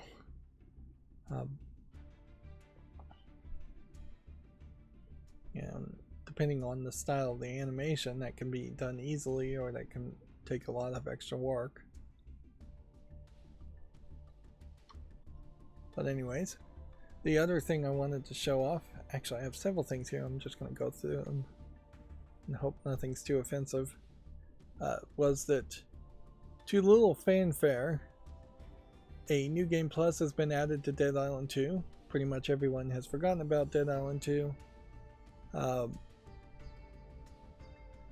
And it seems to me with the new game plus, they are reintroducing at least 3 out of the 4 characters from the first game, although they all look like they've just been reanimated differently. So my thought is that this was a playable character in the first game, this was a playable character in the first game, and yeah, I would suspect maybe this was a playable character, and maybe this was a playable character. Although it seems like maybe one character has been left out at some point here, because if this, and this were all from the first game, and I know there were 4 playables in this, then only this and this would be playable characters from the previous game. Although maybe all of these characters are just DLC characters that were added later. Or I could be completely wrong and none of these characters were from the first Dead Island. But yeah, they're not putting a lot of fanfare around it, and they really needed to push hard with Dead Island 2 to make it popular, and push hard to try and make people forget about things like Dead Island Riptide and the remakes and remasters and the just poor experience overall of how Dead Island as a series has been treated. Of course, anybody in the know would have just moved over from Dead Island to Dying Light 1, which still I imagine is way better of a game than Dead Island 2 is. Let's see, what was I looking at in NIS America? This was the remasters, which we now seem to have a consensus from consumers that are AI upscaled. And then I have no idea why I would have had anything clicked on from the Epic Games Store. Oh, they put out a hands-on article from the Epic Games Store around Infinity Nikki. Definitely trying to promote it more. I hope that the game will come to Steam at some point, because it is definitely based off of a dress-up game series, definitely targeting girls more, and seems to have been done fairly well. Not hearing any major complaints around it. Just always looking for new, more female-centric games. Yeah. And then Genshin Impact is coming to Xbox, apparently. And so they're considering that a big deal. It probably will be. And then Censored Gaming has disappeared on Twitter and just disappeared on YouTube. But Refused Classification, which is focused specifically on games being censored in Australia, has several things to say in Censored Gaming's absence. Seems like Australia is going through a back catalog and just having a whole new phase of censorship go on. So Alice Madness Returns from EA has been banned in Australia under the automatic IARC global rating tool, which, yeah, it was rated MA in 2011. This might be a case where you had to re-notify your games, recertify your games through the IARC global rating tool, and EA just did not bother to do it. And that might be the case, is that we're just running into an issue where things are getting refused classification because they didn't update the information. On the other hand, you could try to be more hopeful on this and see that this version is multi-platform, where this is non-specified.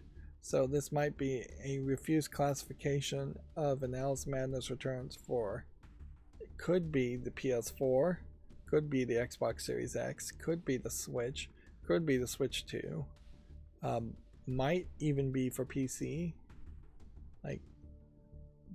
So if this was a new version of Alice Madness Returns, that would be cool. There's a current proposal to set the minimum age for social media flips the solution by determining what online spaces children can occupy. Similar to the filter, it also makes the decisions on parents' behalf. So, new proposal from more restrictive rules in Australia.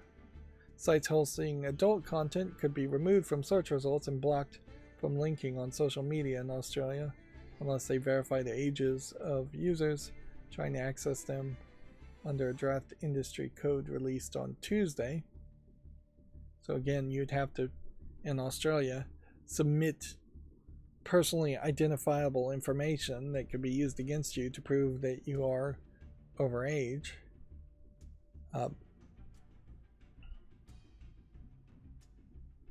They've ordered a new review on a book called Gender Queer also, so it's kind of quite a lot here. A national social media age verification scheme being proposed. So there was an election, I believe, a few months ago in Australia, and now it seems like the new people in charge are as much, if not worse, as far as censorship goes in Australia. Free TV is proposing to expand daytime hours for M-rated content. Currently, M-rated content can screen between 7:30 p.m. to 6 a.m. and 12 to 3 p.m. on school days, but the new proposal would widen the daytime to 10 a.m. to 3 a.m. regardless of school days or weekends. 3 p.m. I wonder how many kids in Australia are watching free TV now. So,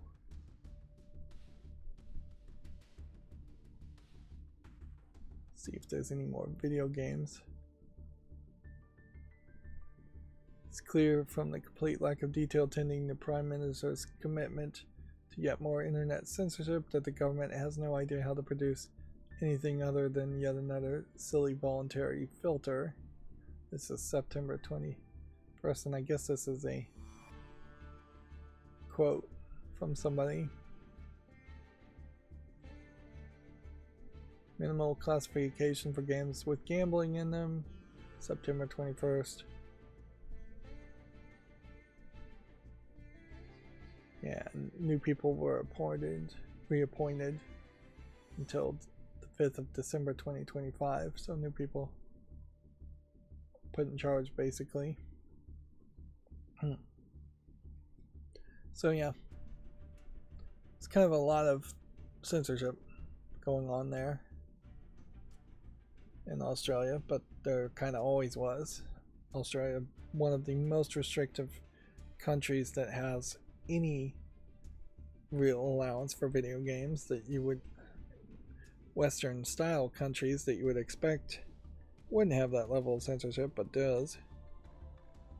Alright, and I did see that still dropping frames somewhat, not anywhere as bad, but still dropping frames. So either I'm going to have to figure out if something's going on in my network, or I'm going to have to just restrict the amount of bandwidth to a ridiculously small amount for these live streams going forward, because this is just not working.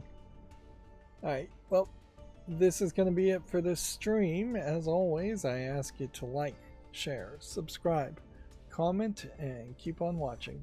Thanks.